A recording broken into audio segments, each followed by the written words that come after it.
time that she's online. Like, if someone Yeah, somewhat. I think so. They should be able to talk to us on there.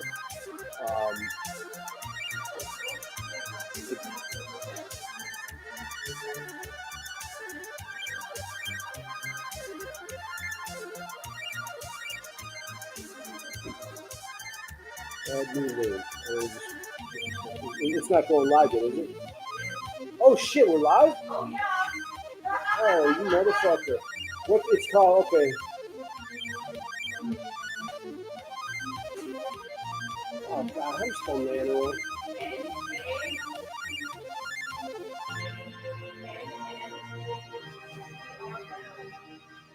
Alright, excellent.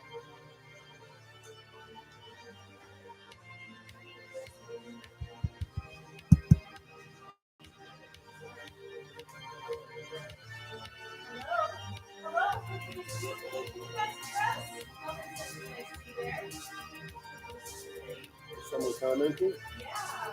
Who is it?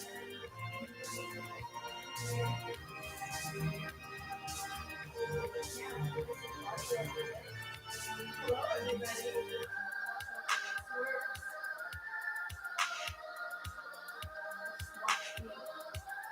Kind of muffled. All right, let's turn up the sound a little bit. And maybe if we bring on the volume here, let me see if we can make it work here with everything. Let me turn off and this for a second and see if this is less muffled. Is that less muffled, you guys?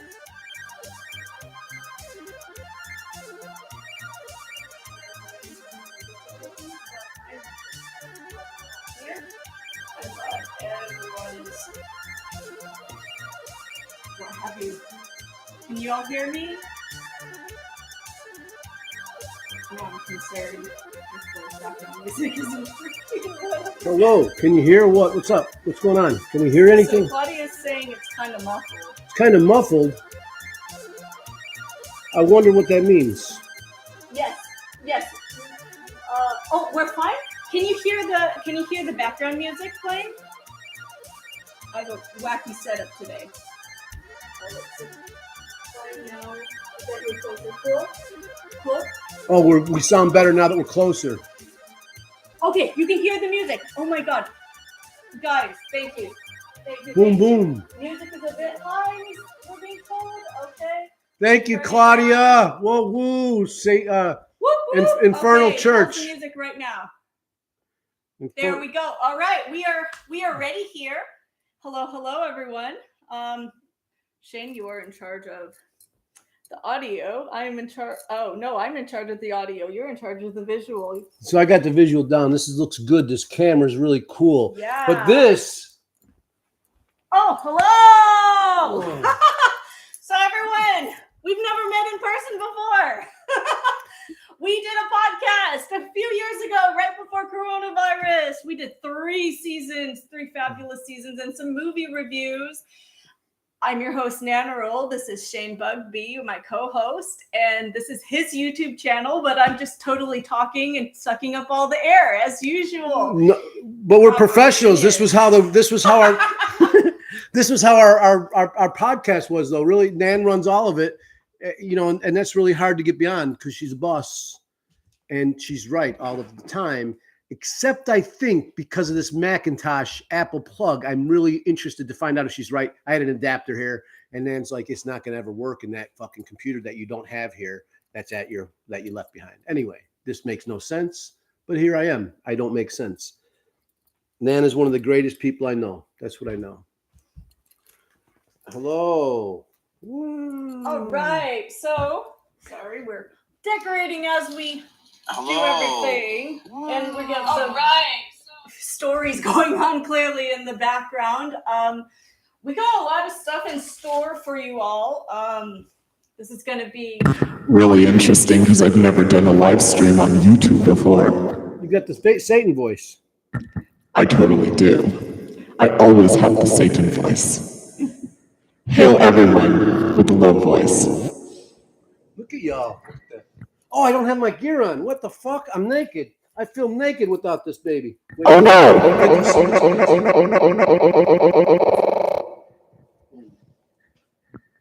All right. So Shane is rocking it over here. Shane is rocking it with his beautiful reverse Gucci crosses here with some faux fur. Let's go ahead and give him a taste of the look. Work it out. So we've got some faux fur over here with some upside down crosses in the way of Gucci. However, being inverted, it's definitely not Gucci. We got both some gold chains as we're here back in the chain gang. And so he's got over here this beautiful sigil. I don't have any sigils on today because I believe I am my own sigil. Yet. And I've got just everything that represents me instead of a medallion or a sigil. Today I am rocking the bolo. And I see him tinkering with something, and I can't help but wonder what it is. What could this be? Want this name? Oh, snap! My name on there. Oh, snap! Yeah. This is like getting to rock the rock. Pull your hair. You probably do the rest. I don't want to fuck. All right. Bong bong. There. Yeah. Check this all out. Thank you. Like, seriously, thank you. Fuck. Well, you. Let's be honest. I gotta be honest here. Nan inspired this stuff here. I was talking about doing fashion, and it's on one of the podcasts we do. I can't remember the one, but we talk. I say, Boy George is like the pinnacle of satanic fashion, and Nan is a pinnacle of fashion. She's always fucking looking great. Always got the gear on. Knows what's next, and she's gonna tell you right now.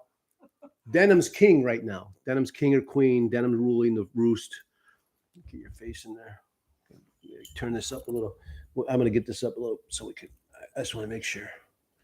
And so I started doing the bling based on a story Nan had told me about going to Bay Area Satanism or San Francisco Bay Area, and I think it was not a pleasant experience for her, and she felt like, why do all Satanists dress the same? Why can't we have bling? Why can't we do this kind of cool stuff? And so that's how this grew. This is one of these ideas that it wasn't until I did it and had it laying there. I'm like, where did this idea come from? And I'm like, oh, I think this was inspired by Nan. And so that's how that worked out. Nan is typing something, and I'm not sure what it is, but it might be a nuclear code. No, I'm sending text messages through my computer because my phone is set up on Instagram. If you're watching through my Instagram, just FYI, there's no background music playing right now through there, but if you go to Shane Bugby's YouTube, just look up Shane Bugby on YouTube, click on his account, you get the full experience of all our beautiful audio going on. And then it'll, of course, be archived there, just like we need it to. And there's a link in my bio on our Instagram that goes right to the YouTube, and it even says Nannerl and Shane face to face. There's a link, so make it easy. Link in the bio, as we say. Absolutely. All right. So, what are you drinking today? Coffee from Pete's Coffee from a coffee bag out of Nannerl's cabinet. So that's what I'm drinking right now. You hear that, everyone? Shane's in my fridge, eating my foods. Yeah, early we had what people call pumpkin spice, but it's just chai with pepper in it. You know, chai is pepper or whatever. Pumpkin spice is just chai. It's the white boy or Karen version of chai. But we had nice chais this morning, didn't we? It was good. It was pretty good. There was a lot of sugar in it. That's true. Run me down. I don't do sugar too much anymore. I think I needed the sugar to catch up with you because I had a long night. By the way, not to shamelessly plug, the background music today is an upcoming track I have coming up. I go by the artist name Made by Dr. Light. Made by Dr. Light is Jess Burgess, is Nannerl. And I just wanted to let you all know that I just wanted to give you guys a little taste without revealing the whole thing today. But I was feverishly up trying to figure out what to give you guys in the background, as the OG podcast had always a loop track over and over and over and over through it, because I believe that synthesizers and music is a big part of Satanism. And synthesizers were a really important part of Anton LaVey's life, as he was an ex-calliope player. But if you Google synthesizer and Anton LaVey, you're in for a treat of some beautiful gear out there. And I just feel like the synthesizer is the inverse of a lot of establishment of classical music, which is Christianity. And there's a lot of inverted art, and you can do whatever you want with a synthesizer, by the way. You can do whatever you want with a piano, but it'll always be a piano. The synthesizer, you can bend light with it in terms of sound. You are creating magic when you play the synthesizer. You have so much power. You can turn it on, you can turn it up, you can turn it the fuck off, you can make the sound long, short, you can make all these different doots and bops happen. In fact, right now, I'm using a synthesizer right now. This is actually a synthesizer for the voice.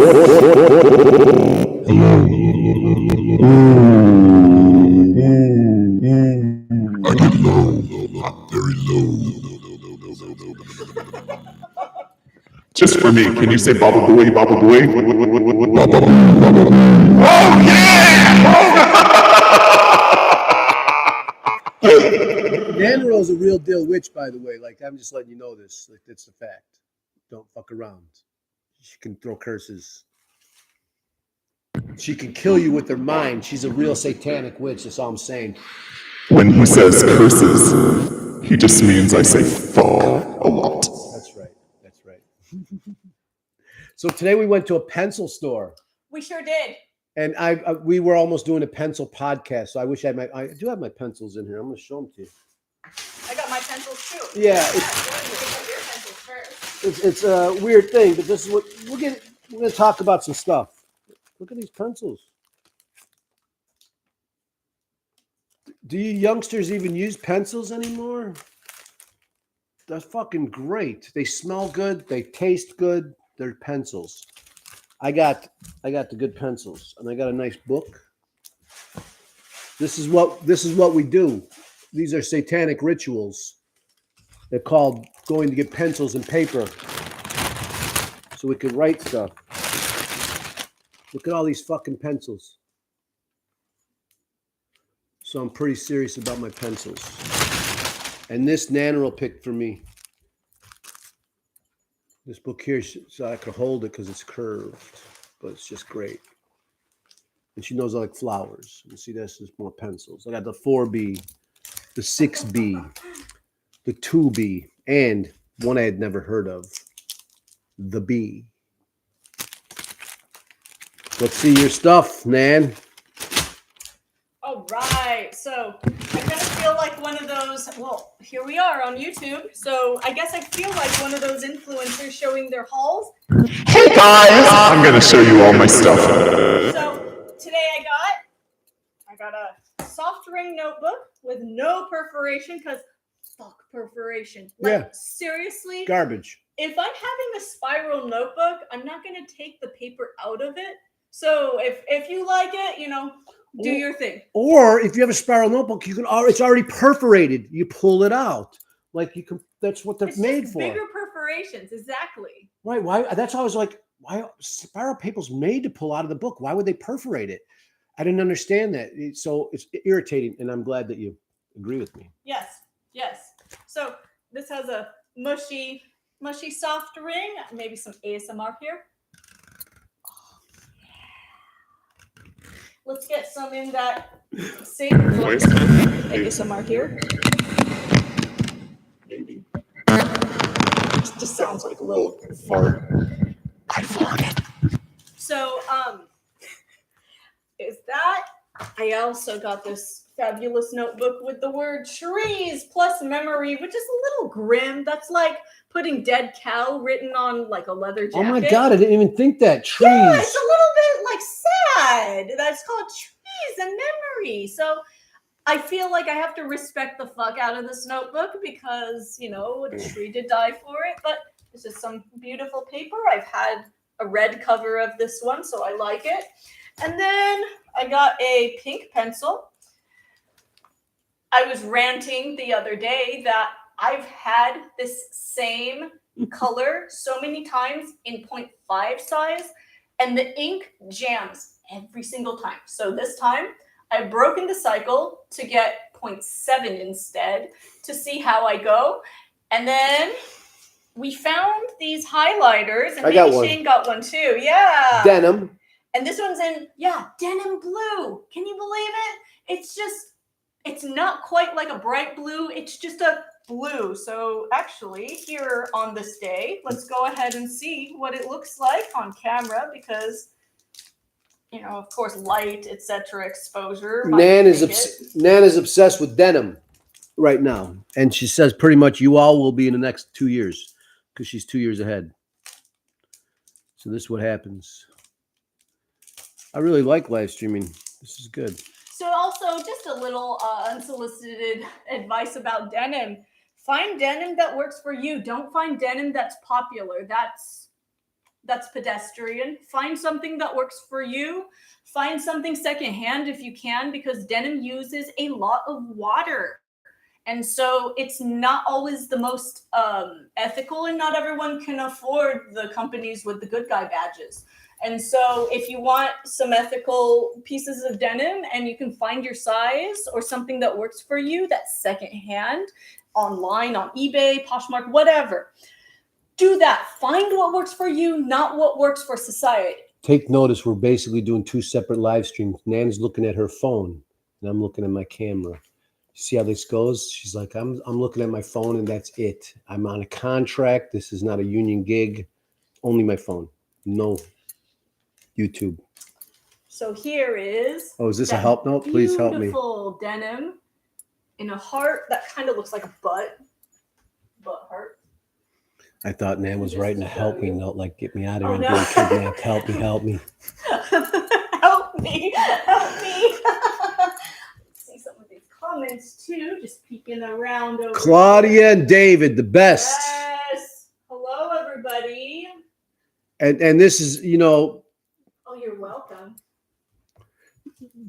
these the young adults, I think we're called. I don't know. I'm not really keen on the proper terminology with 16 or whatever. So it's just like you're cool people. How's that? Cool people, Claudia and David.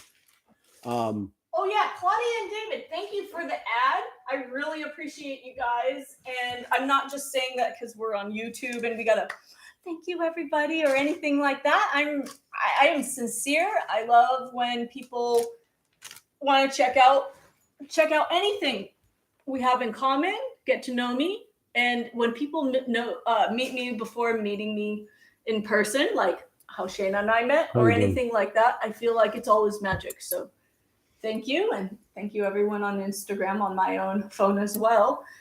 So I'm going to look over there for one time. That's it. This is the only time I'm going to wave at the phone. We're going to prom wave. Yeah, exactly. But I'm gonna just pay attention to this bit because it's a better camera. I look good in this camera. That one, I don't know what I look like. I look good in both of them. That's true. You're gonna look good in anything, even a potato sack. You put a potato sack, Nan's gonna look good. Period. Always.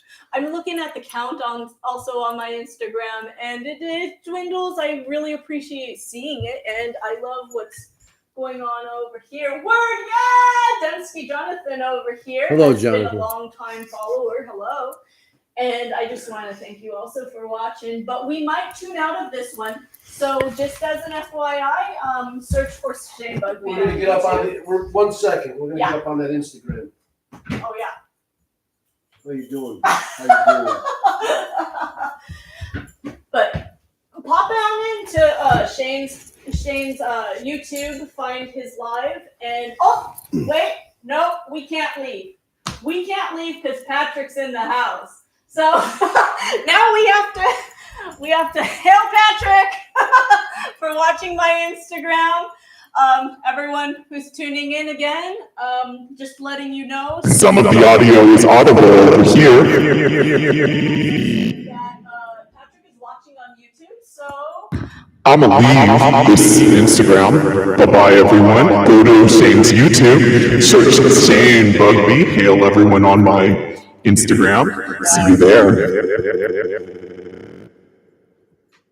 Peace. peace. All right, now I have a phone. Okay. Okay, we are back. Now Okay. we got all these fantastic people from our lives. Can you actually hand me my magic notebook over here? You got it, Nan. Thank you. You So- see who the boss is. I'm handing notebooks. As soon as Nan's going to tell me to take notes.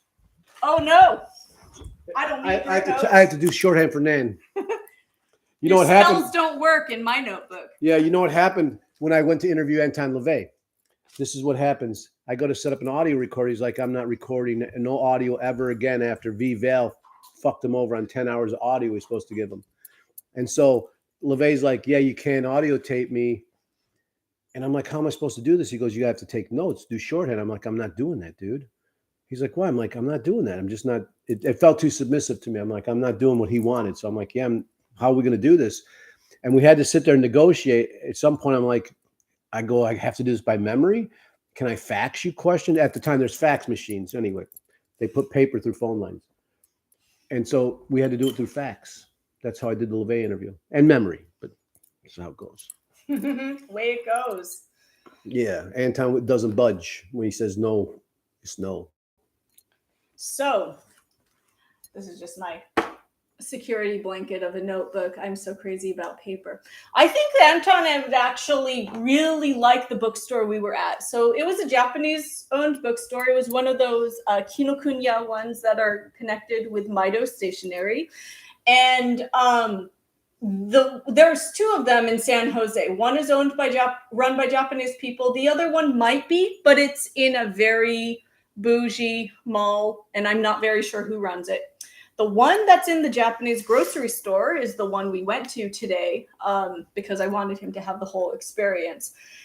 And they have a system, don't they? Oh yeah, you got to follow it. He had a price check required, and they couldn't just look it up. It was archived somewhere in the back, and they had to look at whatever paper in the back and do their thing the way it was, and he had to submit to it.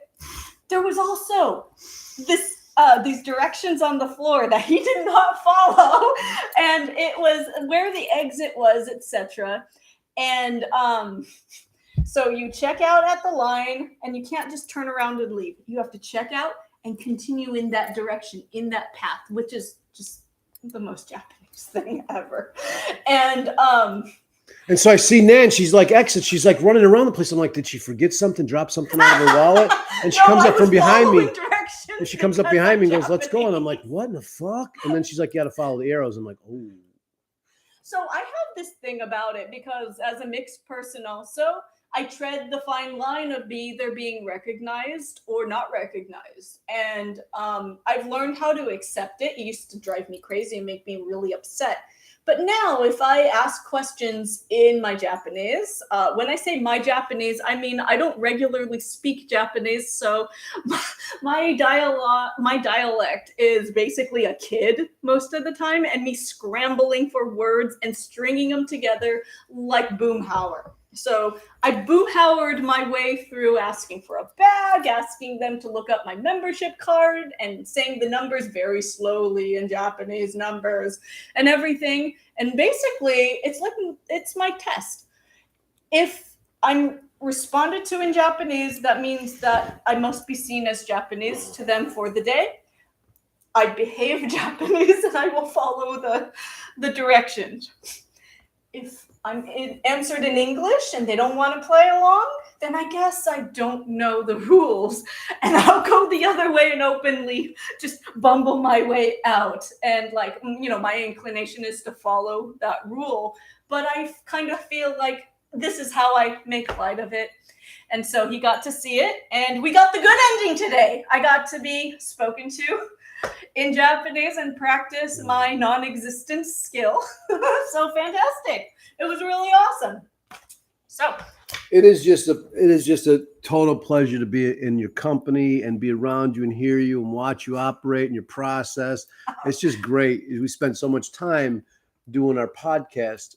We spent copious amounts of hours together on digitally. So it's just for me, I can just sit back and listen all day.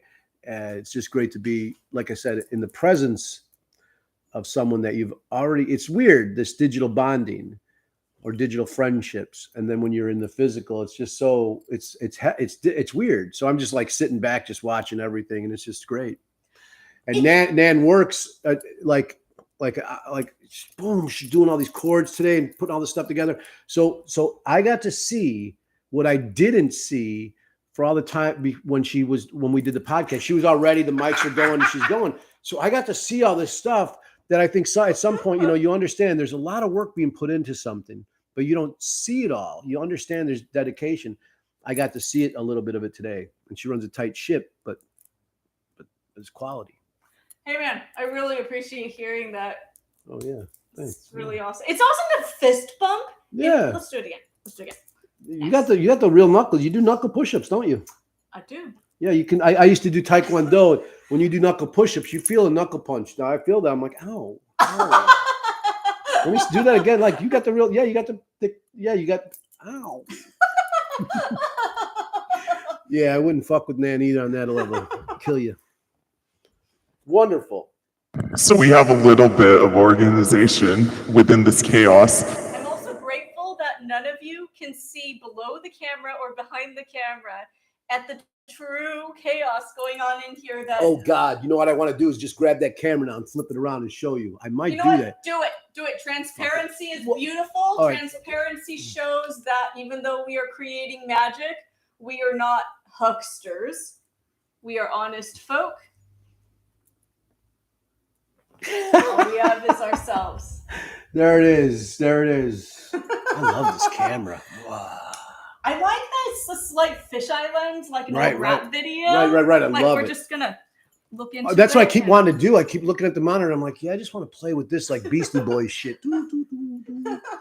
Beastie Boys were a band in the 1950s. My father listened to them. I'm trying to get straight, but Nan, here's the big moment, that the order and the chaos. Oh, we got some order now. So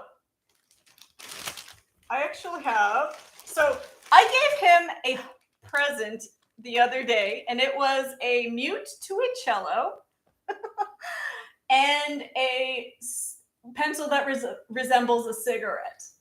And I am very humbled by this beautiful something or another that you have. That's a bag I handmade and hand screen printed and everything. So this is all made by me. This man handmade this bag. That's right. Okay. Screen printed everything. We got to look at real quick your logo, which is literally a monkey holding a key. And there's, something very... I was born near the monkey. That's why I used the monkey. It was just like, it was a cool, someone found, it was a long story. I'm going to move your... Oh, thank you. I just love it. And you're the monkey. So I thought the monkey's always curious. And the key of knowledge, that's what I see in that logo. I was born the year of the ox. And so I am grounded. I am stubborn. I'm always right. You're a Scorpio, aren't you? You're the monkey too. Yeah, I'm a Scorpio, so that's best astrology sign, as we all know. I'm an Aries, and I share a birthday with Anton LaVey. Oh, Aries we're supposed to get along really great. Holy shit! No wonder we get along good. I don't want to believe in the zodiac too much. I don't. I really like retrogrades, all that shit. I hate, and I want to not believe them. But after You will respect the retrograde. After 30 years, you start to keep track of these things, and it becomes weird. Aries, holy shit, they're supposed to be my boom. And it's the intensity of being Aries and Scorpio is always a frenzy. Like this. Like, I was getting pissy while plugging everything in because I couldn't find one of my microphones. But at the same time, the chaos was so wild that there was nowhere for the pissiness to settle in. The pissiness kept getting sucked into this tornado of ourselves, being so in love with ourselves the whole time. And so you have this just double tornado of rainbow, double tornado of just I like a tornado self-love. of rainbow. And it's these fucking long Furbies right next to each other. So this one's the Aries one clearly because it's fiery. Here's Scorpio being water, and so it was just this tornado, just long Furbies, just all over the place. Be like water, my friend. Be like water, my friend. So I want to open this. I love that it's matching my watch. So I'm gonna all slowly screen printed. open. You could the hands, coag, the Baphomet arms. Wait, this is part of the bag. Yeah, that's right.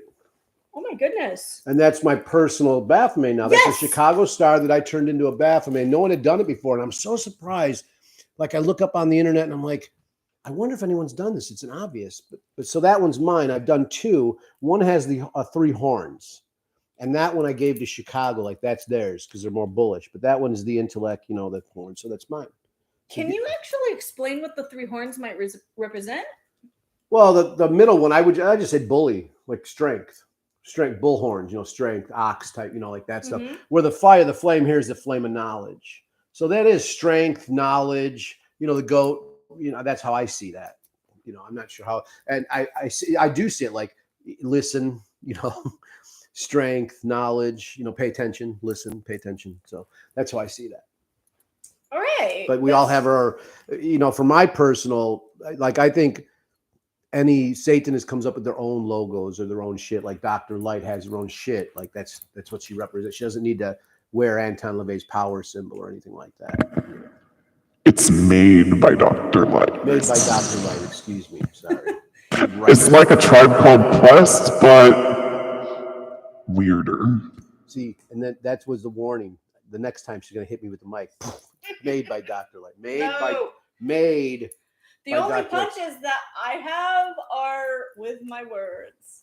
Those are worse. I've been punched by man's words. I love this camera. All right. All right, so I see a flyer from your Walpurgisnacht from the Witch's Sabbath. Is it this year's? Yeah, last year. Okay. Yes, this year's. Yes. And you better ask someone where this location was. That's right.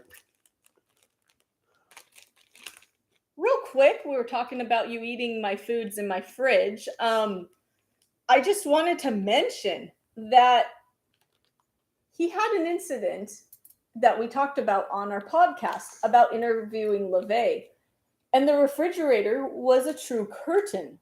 Oh yeah, that's right. You want to retell what happened? Well, yeah, that's a good one. I like that you're asking that. Xerxes, the young LaVey's child, went and grabbed the refrigerator door, pops it open, and we look over real quick to see what's in LaVey's fridge. We see like a big bottle of wine and some margarine and some shit like that. So that's about it. It was the whole experience as a whole was amazing, and it was fun because I guess that moment was fun as I think about it because LaVey, it was the only time he broke character. He was like, no! Yes, and he jumped. yes, No! no! Oh, that's right. That's part. No! And he goes and slams it like he doesn't want us to see because we're going to get a true character profile from a fridge. And, I did the same with Jess. I'll tell you about the character profile when I get out of here.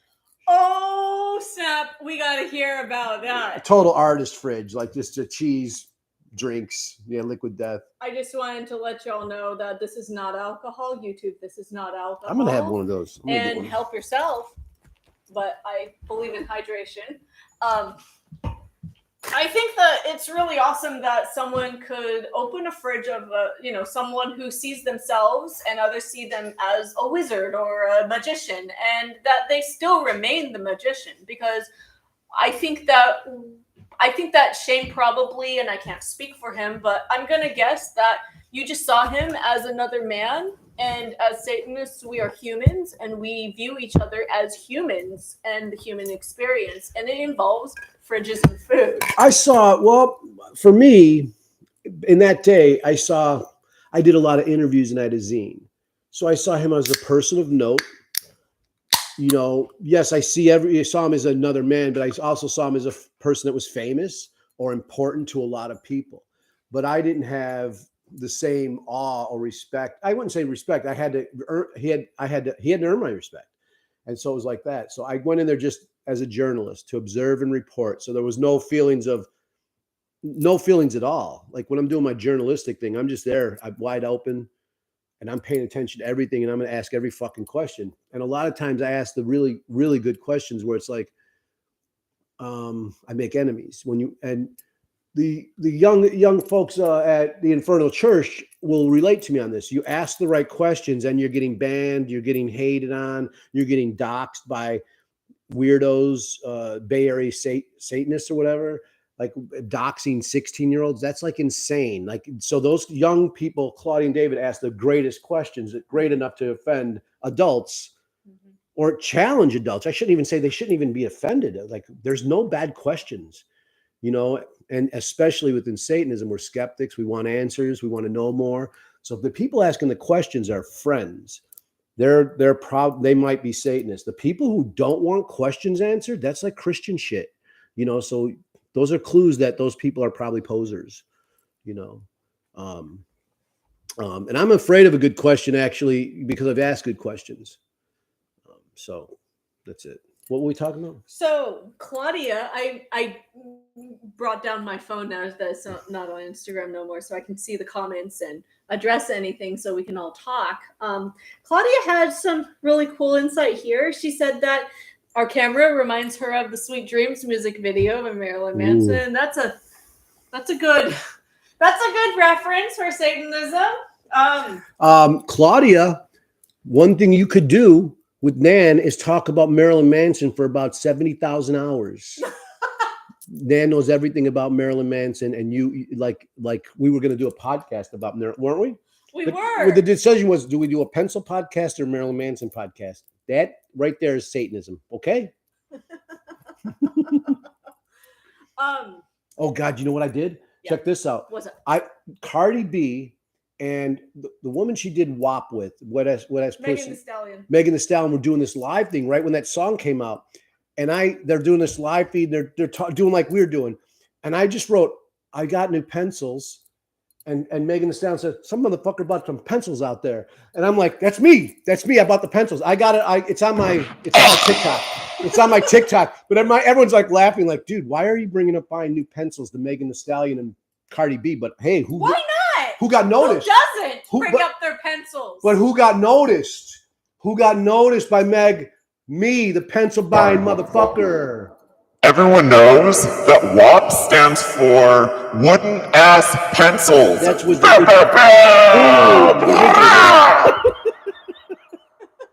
we're getting drunk. On water. We are murdering our thirst, according to Liquid Death. I love this drink. I just love it because of the name, because it tells us what we really are. We're water and dust. Before we get too far, I'm going to interrupt you to tell you also, Claudia also clarified that they're called Black Mass Appeal was what she was referring to. Black Mass Appeal is on. We want to make sure people know that Black Mass Appeal is a weird group. And I was at this dinner, last night with the family and some people, and it asked me what's going on with this funeral, Diane Hall. And I say, I was there for Stanton, and I have a real problem with people that are doxing 16-year-olds being a part of anything. And they said, what was the context? I go, they're 16. There doesn't need to be a context beyond that. Who fucking cares? They're 16.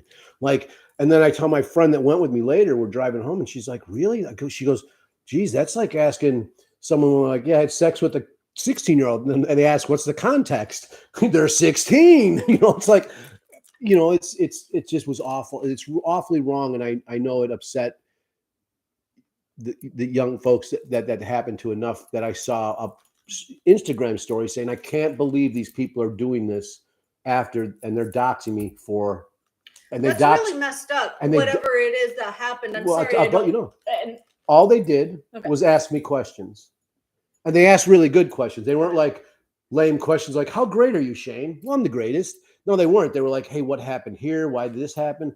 They asked legitimate questions, and they did a journalistic endeavor, and they were persecuted for journalism, which is awful. Hello, baby. Apologies, everyone. I do have a dog. I was also given some audio advice here from the inside. Hey, this is Nan. Oh, that's Nan. Okay, I'm looking at the comments. All right. Anything else? Claudia, you got questions? Claudia will ask the questions that'll break us down, though. Beware. These are other things I gave Nan. Claudia, I'm ready for those questions whenever you want to interview me. Yeah, I got right, you. right. I got you. All right. I see some beautiful patches here and some of the best colors for You patches. see the general patch? I have the upside down star. Are these reflective? Yeah, they are reflective. No one used, and you know what? When I did the patch company, I'm like, got any other fabrics? And they're like, they had a reflective one on a cop thing. And I'm like, what about that reflective It thing? reminds me of like a serviceman's. Right. And I asked them about that. I'm like, well, I go, can you embroider that shit for me? So I was I think I'm one of the first. That doesn't mean much, but it's one of the first. Yeah. Yeah. And I did the orange and the pink. I You think got it's the orange. beautiful. I love it. Thank I you. love it so much. Thank you. I identified sometimes as the color orange, and in Really? high school I called myself tangerine because I'm part Japanese and I'm part Native American. Red plus yellow is. Wow. Okay. Orange. I Well, know it's ridiculous. I can only be me, but orange is always beautiful. I like pink too, but I feel like you knew that I would like this. I did. Well, I had a decision between pink and orange, and I picked orange. And we got a connection, the Aries Scorpio connection. Something's going on. It's purple, red, and blue. All right, I see some more. That's a sigil we made when Trump was running for president. I made that with the witch in Germany. I remember the hex. Yeah, and that was a hex I did with the witch in Germany.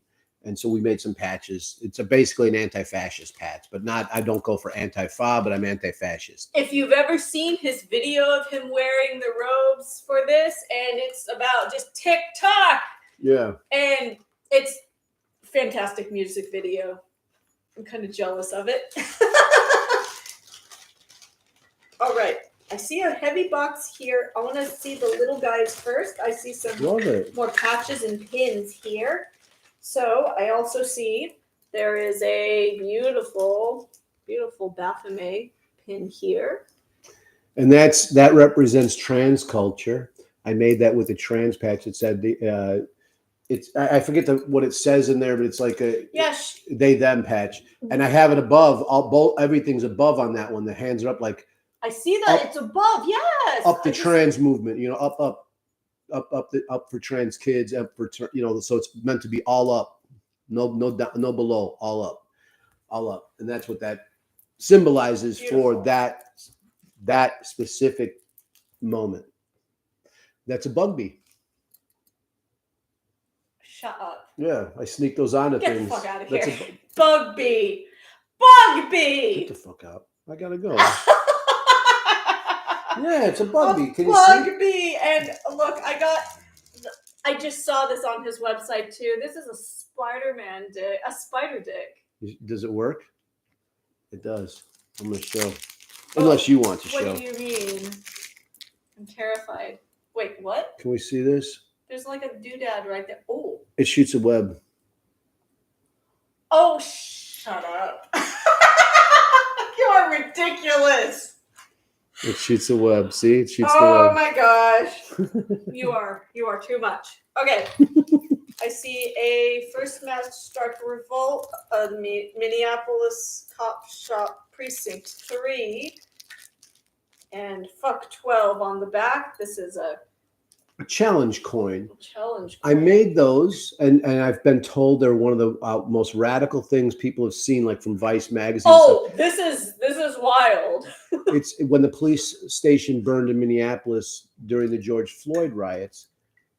It was exciting to me, absolutely. But afterwards, about a week later, the cops had challenge coins that were talking about how they own the streets and all this shit. And I was like, fuck you. To do a challenge coin for your cops during such a sensitive thing. Well, I'm going to give you. The challenge coin was because of the things they were. Right. Like they own the streets, or they had like head breakers. like it was an obstacle course. Right. Then they had like a Boy Scout pin. Yeah, like they hand out coins, like to help morale, and they do this often with challenge coins in military and other things. So the cops made a challenge coin in that moment, and I said, well, I'm going to do one for the rioters, for the police. This is a moment I want to document, and I want to give those. No one really purchased the coin. Not too many people did, but I did it not for profit. I did it because and so what I do with those challenge coins now, I made like 100 of them. Didn't sell too many, but when I go to neighborhoods that are predominantly people of color, and someone that owns a business is a person of color, I leave a couple behind because I know there'll be a value in 5 or so. There'll be a collectible in a handful of years, and so I distribute them like that, and most people love them when I give them those.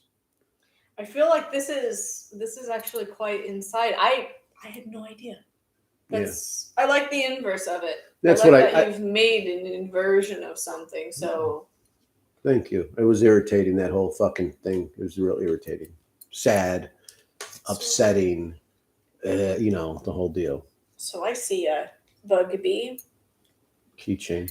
Just an infestation of bug bees in this house. Infestation? That's right. Not going. There's a monkey sticker. And I see it reminds me of a biker patch, like a 1%, like a biker gang. But right. 666 over here. Yeah, that's right. Love this getting shown off. And there's witchcraft. This lovely lady over here making her way downtown. What an unboxing. This is really neat. And then we've got Cheech and Chong's rolling paper. No. Blotting paper? No. Chunk and Chong. Chunk and Chong. Hold up. And so I did that. I lived in a... Oh my gosh. It is Chunk from the Goonies. I just assumed because, American conditioning. So I made that... Chunk and Chong, get out of here. I made that when I lived in Astoria, Oregon, because that's where the Goonies was filmed. Right. And tens of thousands of people come there to see the home. So I make these rolling papers, think I'm going to be rich selling these rolling papers to these people. And no one in town would sell them because they're like, Chunk was 10 years old. He can't be in marijuana wrappers. I go, but that's not really Chunk. It's a drawing. Like there's no child on that drawing. It's just like a cartoon. It's not, that's child. And I'm like, it's not real though, bro. It's a cartoon. Anyway, they're cult rolling papers, much like everything else. Nikki's here. Oh, wow. Nikki's here on the chat. I see about a poopity-doo, so I know who that could be. What's going on with Poopy-Doo? What'd she say? She just said that she's... Where's Nikki? Right there. Oh, I joined in late, talking to yous with me and Poopy-Doo to the store. Hey! Love it! Yeah, hey, Nikki. Nikki has, I got to remember, she's got a great TikTok channel, but I'm going to be doing this with Nikki later, like probably tomorrow. I'm going to do something like this. You get to meet Nikki. Hi, Nikki. Oh, I love you, Nikki. Best. All right, let's come back to this. I'm so excited. Now that Nikki's watching, that's made my day. That's all I need. How you doing, Nick? Man's taking care of the... Taking care of the CCB. Taking care of the... You know what this motherfucker does to me today? We got to lift the couch. Okay? We got to lift the couch. And she goes like this. If you can do that, if it won't hurt or whatever she says to me. I also told him that I haven't lifted for the week. I haven't gone to the gym this week. Yeah, but you know what? When I was a young man, you motherfuckers, I would lift water heaters, and I'm not kidding. I fucking put a 60-gallon water heater on my back and walk up fucking stairs, and I'd break people in half. I could lift 2 people up. Okay. And it's not cool getting old and having someone say you look old and weak and maybe you need help. Maybe you need my young friend down the block to help move the couch. I was like, oh God, I'm fucking near that close to death. I'll be dead soon. This is one of the last streams probably. That's what she was saying. I can't lift the couch. You're already dust. You're already liquid death. No. It's more like you were a guest in my lair today, and I don't necessarily need my guest to do a bunch of work, especially because I knew that you were going to put up with all of my plugging in and setup shit. And Put up. I loved it. I'm honored to watch a master, a genius, a prodigy go. Like, truly, Nannerl's a child prodigy. You know, she was playing cello. She's a fucking master. I don't know if, yeah, she's master. She's a top tier witch. She can. This is really humbling. Thank you. Well, I mean, you're a cellist. You do. I mean, you do everything. I mean, I had a dream. Check this out. When you get a full grasp of Made by Dr. Light and her depth, I had a dream, and it was really great and visual. And I keep thinking it. But she does a lot of like neon shit, and she has a lot of keyboards with lights and all this. And I've seen all this, and she'll play it. And I had this dream where she's like got really pissed off. Like it was like she was just wanting the world to hear her sound, and so she smashed these windows out in this room, and she had all this electronic equipment behind her, and she just grabs this cello and then she's turning around, hitting these things, and they're all going, all the sounds going, and she's banging it like this, and she's playing the cello, and she put the speakers in the broken windows that she had broke out. And all these animals started to come towards the thing, and she's playing, you know, and there are butterflies and stuff. And it's like, but she's like just passionate. I don't want to say angry, but just such a passion. It was like flames almost. And that's what I remember. It was we had a conversation about some shit the night before, and that was the dream. It was really cool, and I think that dream is almost true. Nan's like that. She's passionate, like a great artist is, and Nan is a great artist. And a great witch. Too loud? No. Perfect. All right. So I got some more things here. I see a certification of a monkey seal of approval. You got nice gold paper, screen printed. I did it right. Hopefully not a monkey's paw of approval. I did it right, is what I'm saying. And I see, oh my. Feel the weight on that baby. I feel it, and I love this beautiful sparkly orange. It's heavy. It's not and then on the back, my name. You're just putting your name on everything. Well, as a fashion designer, you got to do that. You know, how am I going to have Louis Vuitton? Louis Vuitton does it. Why doesn't Shane Bugby do it? Because I'm a fucking plumber? No. Shane Bugby, Louis Vuitton, same fucking name. Oh, does he have this? Does Louis Vuitton have this kind of shit? No. Absolutely beautiful. Thank you. And don't you feel it? Oh no, my neck is already. It's been a while since I've had a heavy piece here, but now. Look at that! Yeah. Again, I haven't lifted all day, all week on this day. Maybe it's time for me to just get that. Listen, I'm going to start lifting. I'm going to get strong. I'm going to be strong again. I'll be lifting water heaters by the time I'm 60. Count on it. Anyway, I'm happy that Nana's pulling up, doing this unboxing nice and slow. I don't know anything about live streaming and all of this necessarily, but this is what is done. Oh no, I've seen plenty of streams where people do all kinds of stuff, play video games, read letters, unbox. People love unboxing shit. I hope you guys like That's an empty one because that goes with this one. That goes with this. Oh, okay. So it's just, it goes, in case you want to take this off and wear it, you can. And it has a jewelry box. Okie dokie. Options.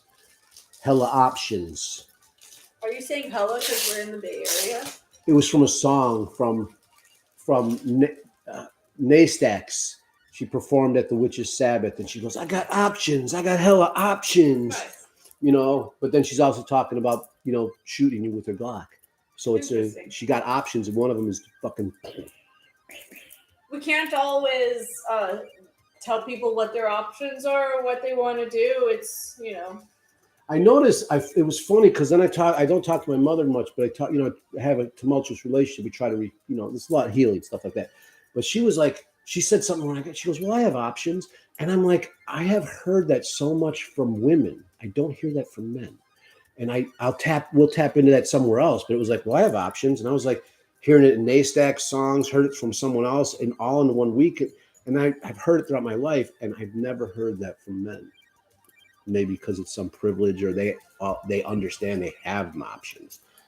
And I'm not really sure. It's just something philosophically that I've noticed that I haven't been able to think about. So I'm not going to talk too much more about it. It's just an observation. Could be wrong. You know, I don't know. But I just was like, wow, that's a wild comment. I have options. I'm like, why are you telling me you have options? Of course you have options. Right. I just thought that, of course you have options. We all have options, right? But maybe we all don't have options. Maybe we're afraid of taking options because history says, please, if you take that option, you might get hurt. And so maybe that's what I was sensing when I heard that from my mother. Like she's like, well, I have options. Anyway. I see that this one has a patch. Yeah. Or a leather? Yeah. Leather. It's a pleather. It's a vegan leather. Would you call this a seal? Yeah. Yeah. Logo. But I use it to. Reminds me of like when wax seals envelopes. That goes on the real expensive shit. Like the bag that Nan has, I sell for about $300. Yikes. Okay. So if it's hundreds of dollars, I put that on there. So when you see that patch on there, it's something I want some money for. Do you hear that, kids? If you need to get into some high-end, beautiful satanic art and fashion, make sure you're repurposing and thrifting for your beautiful denim. Remember, some of the best denim was made 10 years ago. That's the truth. They did an auction I saw the other day where someone paid like $200,000 for a pair of jeans from the 1800s that was in a gold mine. It was like, wow, because the denims, people care about denim so much. Wow. But denim feels great. Like I use a lot of old denim in my work, my fabric work, and I just love the feel. Certain denims, I don't like denims with plastics or rubbers in it. You can feel it, and it pretty quick. And selvage is one of my favorites. Selvage is always a nice selvage. feel, Selvage is the great denim. Yeah, that's selvage. That's it. San Francisco is a huge hub for that kind of. It used to be Levi's here. Exactly. We used to have Levi's here. In my lifetime, Levi's was in San Francisco. I was younger when it left. But San Francisco was a whole different deal. When I, 30 years ago, San Francisco was off the hook, great, like alternative. Just if you were a freak, you came to San Francisco in school. Like, oh, that guy moved to San Francisco. Oh, he's a freak. That's where you came, and it is beautiful. I'm not saying a freak is a good thing to me. That's who I am. I think Nan's. I can't tell you. So I see also this. Yes. Another piece here. You got the silver one too. Nice crystals rather than glitter here. This is quite weighty as well. There's no name on the back. Nan got my personal gold one that I've worn in rituals, so that's a different one. That's historic. That's how that goes with that shit. That's the truth. It's not just because I'm saying it, but this is something because Nan's a fashionista, so she had to, I know I bring her the gold. You got to bring the silver. I also have to point out that silver often behooves my complexion a little better. And I enjoy both, and I think both are so beautiful. I give you the gold one though because it's mine. It's my personal one. So I'm going to perform a ritual right now. I'm actually going to create my own inversion to covet. Yeah. What are you going to do? Gold one. I see. You'll ask. Thank you. And then the gold one is going to be placed into the home of the silver one. Nice. And I used all this gold because for so long, especially in Satanism, you can't use gold. We do silver here. We do silver in Satanism. We do, gold is the Catholic Church. And I'm like, yeah, I'm definitely going opposite of that. Also because I like gold, and gold is impressive. Gold, it has a value. Like it's impressive when you see it. And now I'm going to carefully over here put the silver onto the gold as it goes along. Holy shit, that looks really good, silver on gold. Because sometimes when something's wrong, it's right. And that's what we call fashion, kids. Yeah, see. So now you caught me live because now you caught me live right there picking that. Oh my God, it looks great. So you know what that means. In about 6 months, I'm going to be doing gold and silver, and I will have forgotten that Nan influenced me until I already do it. And I'm like, oh, and I'll look at Nan, and she's like, yeah, that's a good idea. Oh yeah, okay. And now, That looks great. while I Boom! boom. Let me do My poor dog came in to hang out, and now he's run away. boom. Wow, that was the devil.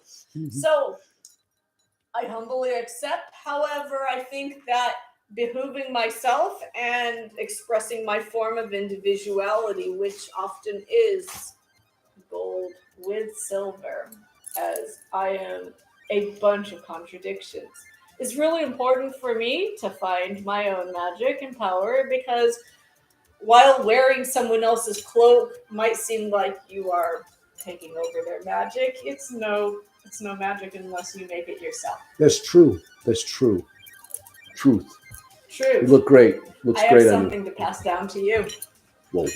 Whoa. Tell them a story. I'll be right back. Well, what story can I tell? Let me think about a story. I don't know a story. I can tell stories, but I have to be triggered out to tell a story. Is anyone out there that can trigger me out and tell me, Claudia, gonna go get dinner. Be back in 15 minutes. Tell them about Claudia, my what do you refrigerator. get? Yeah. Well, Nan's refrigerator is like an artist refrigerator. It's like a block of cheese and fucking liquid death and Diet Cokes. Total what an artist would have. Like, you know. Was there any blue cheese in there? I ate it. I smothered it all over me. No, I didn't see any blue cheese. Was there? There was not. Okay, but I'm a fan of blue cheese just once in a while. Like, I don't know, I like it like once every 3 years. I'm the same way. I will laugh and titter about blue cheese because of the joke and the lore of the blue cheese test. Within But- Satanism, yeah. Yes, but at the same time, it's fucking good. Fuck you guys for judging me. And you know you do it just like they. They fucking blue cheese. I'm joking, but Oh, that's no. how LaVey could explain it. It It's like is. someone's like a jock sniffer. Like put the jock strap up there and just sniff it. Not that I've ever sniffed my own underwear. But everyone has. I know this. Are these dirty? Oh God, I'm getting horrible. This is awful. This was my start to collecting bling, and Oh, there's nice. not much to write home about it. But since then, I've found other designs and other styles that worked for myself. Since you enjoy gold chains and you like the color of gold, I would like to bestow it upon you. All right. I love this. Thank you, man. I want to put it on right now. All right. Maybe under your hair, but I'm not going to tell you how I to don't know wear it. how to I'm do not this. your dad. Yeah, I don't know how to do all this. You know, I'm definitely putting it on. I'm going to go to the next. Some things here. And I see that it's another of your personal sigils here of the goat. And Ooh, that's nice. I needed a short look at one. that. Ooh. Look at that. Gonna fuck around? No, you're not gonna fuck around. I don't know why chains make me feel cool, but they do. I'm loving all. Now I'll tell you, as a young man, I went to school and I would only have one pair of pants for school. And you get made fun of once you get a mustard stain on your pants. And so I could never afford these cool clothes kids were wearing or cool shoes. Not that I could afford them now. That's why I'm making stuff. Because I want it. I want to have, you know, that's just how it is. And as an artist, you have an obligation to stand out from the status quo. That's your obligation, whether it's from your stink or whether it's from your long beard. You have an obligation to let your freak flag fly. That's that. And so I that's why I love started that making this Sal shit. just barked when you talked about letting the freak flag fly. Yeah, Sal's a freak. Sal's super freak. He sniffs his own job. I'm telling you. And I'm telling you. Oh, I like this one. This is one of my faves. It's got a story. You already know what's in this. I do. This is insane. All right, so I see here we got. It's the one. I know what this is. and it's making me laugh so hard because it's so beautiful. And I want to hear the story retold. You have to tell them. So, Which story? Do you know a specific story? But you go ahead. You start. You go, please. all right. So, what I see here first is this bat necklace. If anyone already knows the reference to this bat necklace, keep it in your pants until the end of the story. Oh, where I found the Yeah, double meaning? what you thought it was. Okay, great. So at first I thought it was a fox, like a flying fox or something like that when I first saw this piece. And I thought, oh man, I don't know this reference either. So I see that there's also a photo here, but I'm not going to show the photo until the end of your story. okay. Go on. Okay. So Rod Serling, Satanic, one of the greatest satanic artists around. Did the Twilight Zone, among others. But his writing, he's just prophetic and prolific. And a great man. Gentle giant. And so I love him. I read up on him. I study him here and there. I go back to his writings. And I see this picture of him in a beard. It's just a weird picture. And he's with Jodie Foster, and he's got this bat necklace on. And I'm like, oh, fucking, that is tight, that bat necklace. I'm like, I wonder, so I'm looking. Yeah, there it is. And I'm looking and all this stuff. And I'm like, I got to redo that for myself just as a tribute. So I have, we start working on the design and getting the jewelry made, and get it here, and I'm happy with it. And then like a couple of weeks ago, I'm looking, bat necklace, see what I have, because I'm trying to get rid of some of this stuff, sell to whatever, do some research. It pops up again, and that necklace pops up again. So I think it's one of a kind from this TV show where Rod Serling's on, and he wears it, and he's part of an occult bookstore. So he comes out of the back room, he's got the necklace on, and Jodie Foster thinks she had killed someone using magic. So the episode's really good, and it's from Ironsides. Look up Jodie Foster, Rod Serling, Ironsides. Great, really funny flick, because she's a little kid and she thinks she killed someone with witchcraft. Anyway, this fucking thing was from a TV studio, and it's Lily Munster's. Because then I fucking see a picture of Lily Munster with this shit on. I'm like, what in the fuck? What in the fuck? You mean? And then I search it again, Lily Munster's bat. And it's all over the fucking internet for like $1.99. Okay, I need $30 for this motherfucker, okay? So fucking ignore the story and buy this one. God damn it, I paid more for the fucking thing to be manufactured and redesigned than I could have just bought fucking somewhere. $1.99. I could there we go. So there you go.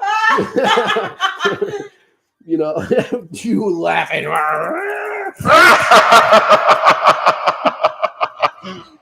Oh God, that's great. You gotta see inside this bag. Yes. Look at that great fabric. Look at that great baby fabric. Great. So there you go. I think you opened up everything, didn't you? I did. This was like.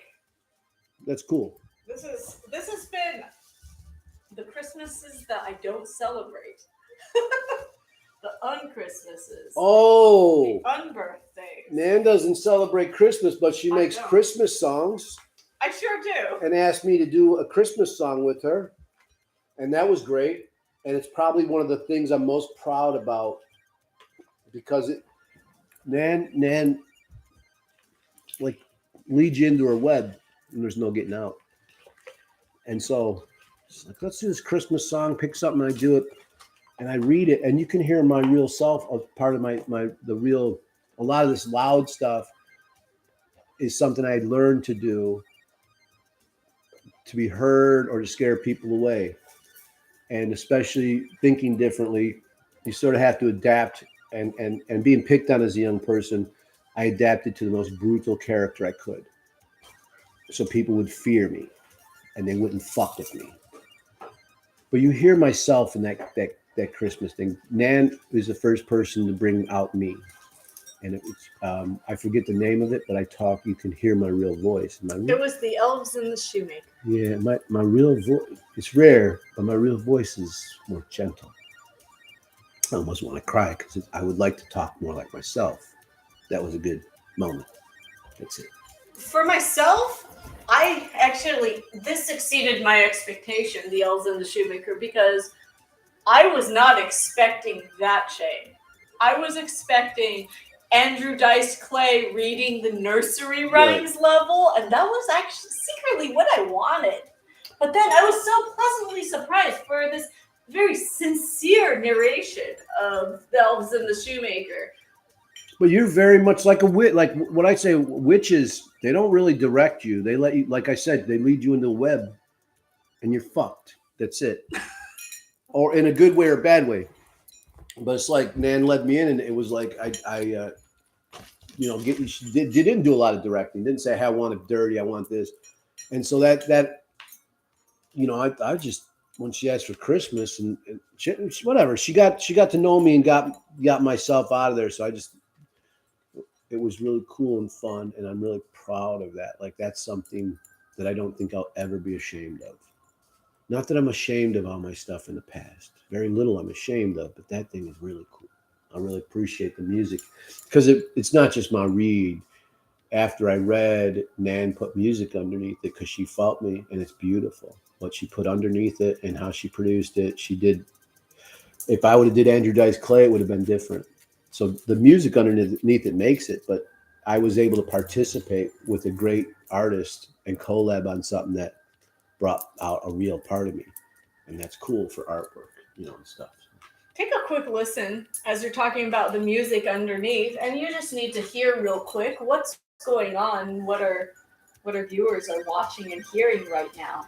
So if you can hear that, God, of course, this is you. Yeah, this is Nan. And then I've got that Satan voice coming through. We've got you. we've got me.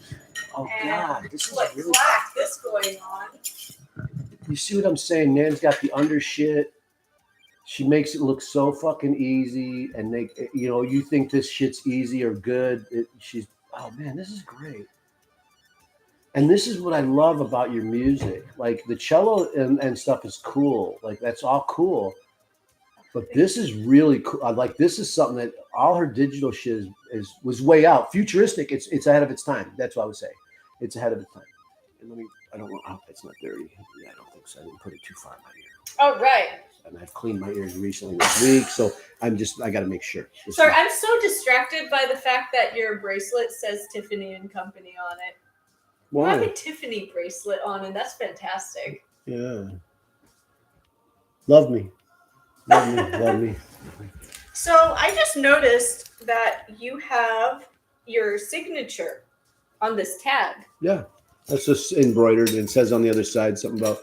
So because I put those on things I hand make, because they're handmade by me, and that's that. And it has some sort of, there is an importance or historic note to my name. That means stuff I do is more valuable, and that's not, I don't agree with this shit, but that's how collectible shit happens.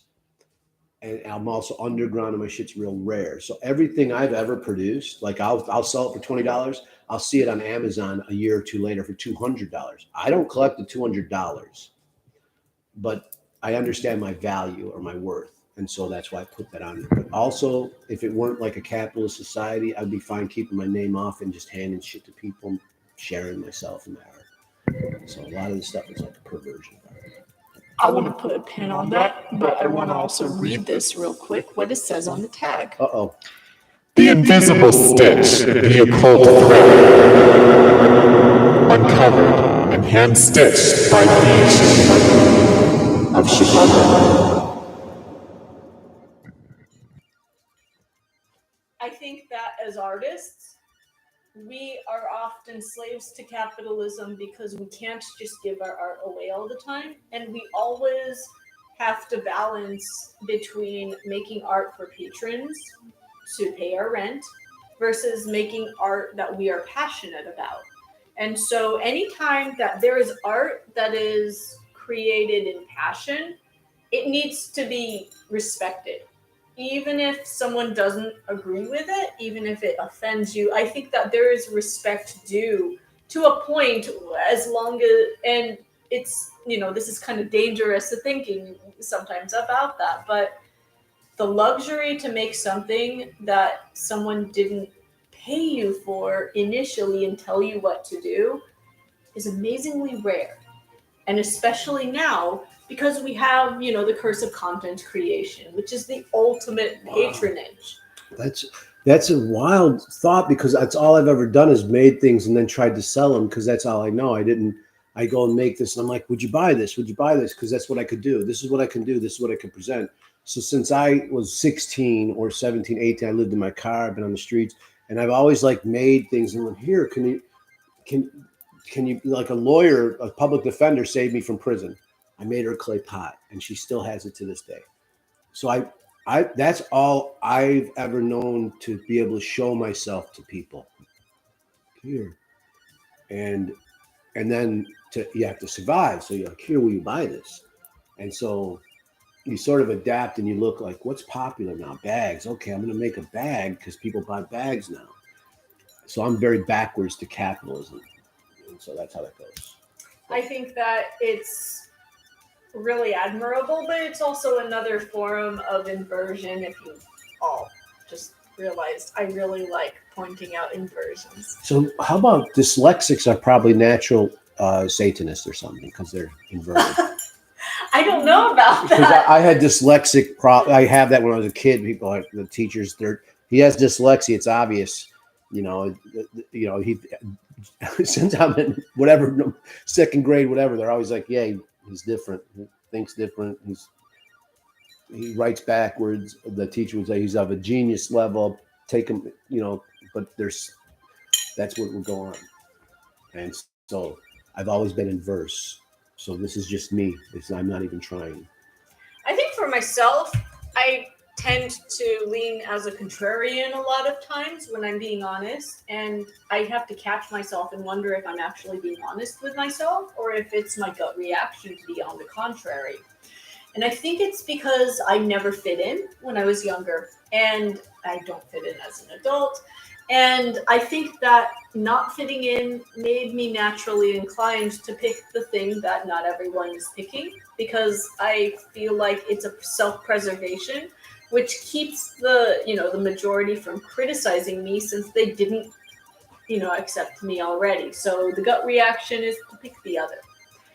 And nowadays, I look at myself and wonder if, hey, am I doing this because I like it, or am I doing it because I want to be different?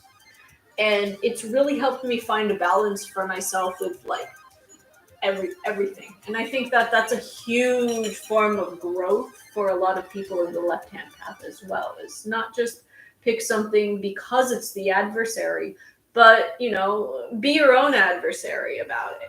And I think that, you got to do you for most. It doesn't matter if it was popular or not. Shane likes pumpkin spice latte, and that's what he likes, then he's going to get what he likes. It doesn't matter if it was popular or not. And so so when I talk about how I make things since a kid, I could bring us back to a podcast we did where Nan was like, hey, can we start reviewing movies? Because there's basically one movie I want to talk to you about, and that's Problem Child. So let's work it into this so people are used to us doing movie reviews. But it was basically rooted in, I need to talk about Problem Child. I was talking to my sister. She goes, talking to my sister about you. And she goes, what is this guy, Problem Child? And I'm like, she's like, have you ever seen the movie? I'm like, yeah, no, I have never seen the movie. But that's basically like that, whatever's going on in that movie, I'm like, yeah, that's pretty much my life. Like, yeah, the serial killer's here. Take me on a drive, bro. Let's see the axes. Who'd you kill? How'd you kill him? Loving this serial killer, not wanting to be one, but I'm just like, just interested in life. And so, yeah, that's how I make these, that's how I make my art and everything is like, and whatever, A for effort is what I give myself. There's a lot of, if you've never seen it before, there's a lot of weirdly COS-ish or satanic undertones about the movie altogether. It takes place in a suburb near Chicago. There's the reference that Junior has to people as humans, which is some old school lingo right there. Stupid humans. Yeah. Old forums used to have a lot of like GIFs or pictures of him in the devil costume at the little girl's birthday party. Just the list goes on and on. You can make of it what you will, but it's up there in my favorite favorite movies? I bet you, like in the future, like so, no one in my youth knew how to deal with me or people that thought different. So they tried to get it out of you, train it out of you, beat it out of you. And I think like kids that are today, they'll see the day where, oh, this person thinks different. They should, maybe they fit here, that, and they'll be able to teach people more individually and let people find themselves and help guide different people or people who think differently, rather than guide us all on the same path, but a path that we want to choose. I would have always chose visuals and art. I always learned through photos, videos, stuff like that. I read a lot, but it's, I have dyslexic issues. So anyway, whatever I have issues. My friend Nikki was talking about this. And it was great because we have similar issues. And she's like, I could read technical manuals and anything that has an end, like she can read it and get it. But stories, she has to read the page 3 or 4 times. And I'm like, yeah, I do that too. With stories are the same. But if it's a technical manual on how to build something, I'm like, yeah, people are like, well, can you figure it out? I'm like, yes, I can figure it out. I always can figure this out. Just give me the books. And I can do the same. So that's a weird way. I can read technical manuals just like Nikki. We can read instructions and make things and learn things quick. But tell us a story that's abstract or just a story. And we're like, yeah, what is it? What is it? We need more details on the smell of that tree or whatever, and stuff like that. So we got a really interesting issue being brought up in the comment section I want to mention. But yeah. I wanted to quickly say about that is that those instructional manuals behoove you. You need them to use the tool to make it work. Mm-hmm. You need it to do something self-serving for yourself. And sometimes a story doesn't serve you. Mm. And so, sometimes literotica is way easier to read than the bestseller. And I think that because that serves you, your carnal needs or whatever, to read erotic fiction or whatever, or fan fiction or other, goodies, junk food to read, because it's feeding that need, that something. And instructional manuals are exactly that kind of way, even if they're for work, even if they're to just get on with your day and get some, lights on in your house or whatever. You're serving yourself by doing that. And I think that that's probably another kind of underlying root maybe that you guys have in common, but I'm just making guesses. No, Nan is not making guesses. She's a really great teacher and teaches cello, and so that's probably another reason why she was able to work with me or deal with me, because people like, I'm hard to work with. Was I? No comment. What the hell? Oh no! You are up in my top 5 hardest to work with people, but you are number 4. Okay, well, but here's why you were easy to work with in the end. So to start out, you were hard to work with. How was that? Well, the biggest thing was the audio. Okay. So it's kind of beautiful. The early recordings we had, there was a lot of, and then he would be talking while recording and talking to me, and I had to throw away so much recordings because you would go and take a piddle in the bathroom while recording and talking to me. And there's it's just audio, but you're like, I can hear the bathroom, I can hear everything going on. And it's just, I didn't call it out at first because I felt like I'm gonna give this guy credit that this is actually kind of satanic of him by doing this, but this is also treading a fine line of nihilism at the same time. So I don't know what's going on. And after a while, I kind of felt like, no, you will respect me. And I think that when we got in an argument, kind of starting the introduction to our podcast about what is art, we really butt heads that day. And I felt like I was done. And I think that when we both cooled our jets and talked it out, I felt like, you know what? No, you're not that hard to work with because you're putting up with me and I'm hard to work with. And I fucking know it. And let's talk about that top 5. I can't disclose who's on my top 5 besides this. But except for, I can say 2 of them. Number 5 is Shane. Who? Shane, you. I'm number 5. You are number 5. Okay. I am number 1. I am hard as fuck to work with because I'm gonna get my way most of the time if you put me in charge. If I'm expected to submit and be part of the team and not be in charge of anything, I'm game. You tell me what to do because this is now my job and I submit. But the minute you put me in charge of something Like sound. My gut instinct is, do you want it done fast? Or do you want it done right? So a lot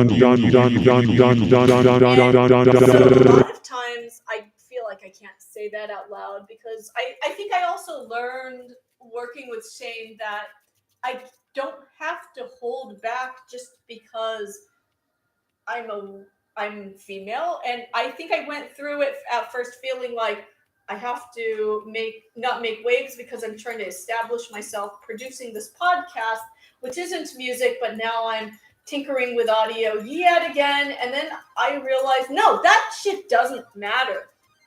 I've been put in charge to produce this podcast. And so this is going to happen.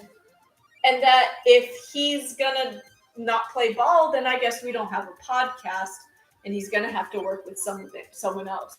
So the fact that he called me the same day, within the same hour after we blew up on each other, says a lot.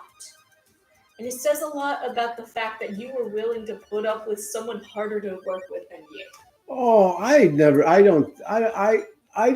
think I work with real artists and they're passionate. So I'm okay with people throwing a can across the room or being upset. And I come from that kind of world anyway. But in the art world, I expect people to be passionate, and I ask people that I work with to assert themselves all the time because I can be loud and scary or whatever. And that's me. I want to be myself, but I would never tell someone not to be themselves. I want them to say, state their boundaries or yell back or be aggressive back. And I think was some of the feeling out between me and Nan too. At some point I was like, you could please assert yourself. Don't blame me for bad audio, honey. That's your job. Fucking tell me what to fucking do then, but don't blame me. And then she started telling me what to do. And she's like, hey, motherfucker, you're not doing what I said. And I'm like, oh God, fuck. Why did I say, tell me what to do? And so then it was like, she's cracking the whip. When I told her to crack the whip, she cracked the whip and she cracked it hard. And so it was like, oh, fuck. And so it was brutal, but that's the way it is. You want good art and you're going to collab. It becomes sometimes brutal. And when you put someone in charge, that's the deal. That's the fucking deal. And she's better at audio and all this shit than I am. Oh, thank you. Yeah, well, yeah. I mean, I'm just trying, making an effort. You're a You're professional. welcome. You're a professional. Yeah. You're a professional. And so I was honored to work with her. Don't make that mistake. But don't make the mistake of thinking I wasn't. No. I mean, I was honored to work with her, but I'm saying, like, she came to me at the worst time of my life. Okay, I was almost dead, and so I was probably hard to understand, deal with everything. I have a different composure of mind today than when we did the podcast. I feel like once I peeled back a lot of layers and learned about what you were going through, I felt really bad about some things I should have been mindful of or I should have asked you about.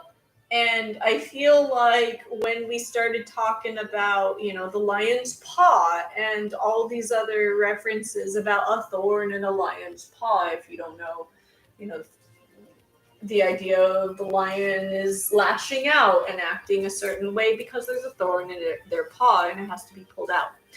And I feel like when I realized that, things worked even better.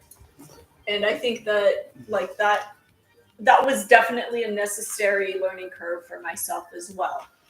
I think this is something I thought. I wonder, Nan teaches young young adults and children a lot of times. And so I thought that she might have keyed into my childlike behavior because she started to talk to me in a way that wasn't demeaning or down, but she was like, hey, I got some crayons, bro. Here's some colors. Check this out. Like, to get me in her web. I'm like, yeah, those are cool colors. And she's like, let's talk about Italian food. Let's talk about noodles and crayons. And so I'm like, yeah, what's going on here? And she's like, okay, say that. Let's go here and do this. I'm going to talk about this. I'm like, okay. You know, so she was able to work that magic. Something went on there. But I loved it. I'm happy to be here. Honored to work with you. Thank you. Yeah, and I think I've said it before, but Nan's one of the people who helped pull a thorn out of my paw. Like, had it not been for Nannerl, Jess, I wouldn't have. I probably maybe not survived. Who knows? You don't know how that goes. I would like to think I could survive anything, but that's probably not true. Especially since I'm looked at now. I can't lift a fucking couch, but. You lifted half a couch. Yeah, but I it's just good. You have to give credit where credit's due, and I know what lifted me up, and Jess was one of those Like that couch. people. Yeah, but you helped to lift me up, and you're real cool about it, and it's that. Well, thank you, and you're welcome. Yeah. Thank you. Okay. I got a couple comments to read here. So I see so I'm guessing Darth Vader was David, right? Yeah, I think. So he's pieced out for the night he went to the library, which is fantastic. I hope that you do what you gotta do. Tell me what you find. Dalek, and that's us. When we talk about Satanism, we don't have anyone who says they have a satanic church is corrupt and wrong.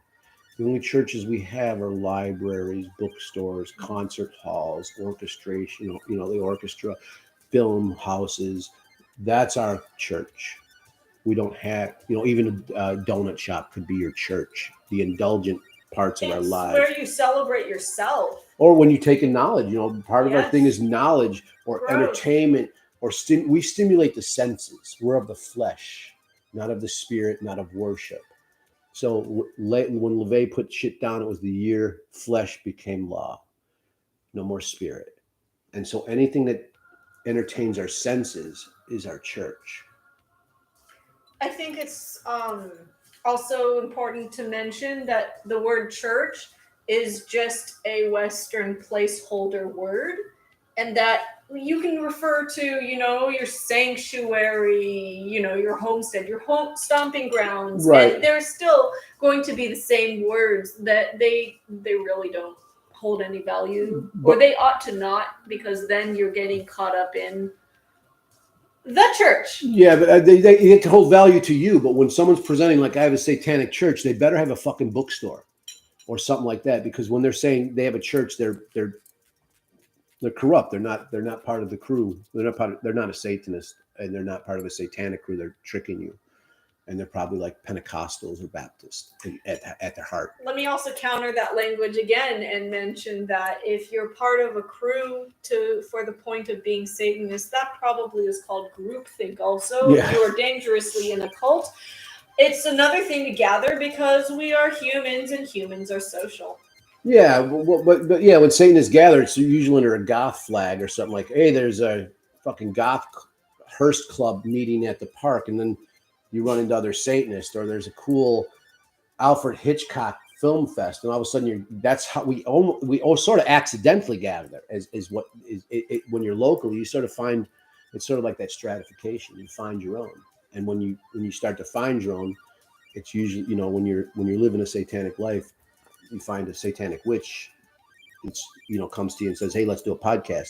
And I find Nannerl to be a high-end, high-ranking Satanist. Like she's a real deal, and that's how you. And I wouldn't have known that ahead of time, but I know that now. I see some comments also here to bring up. Nikki has said that about the instructional manuals versus fiction. She's brought up a really good point here. Nonfiction is all relevant.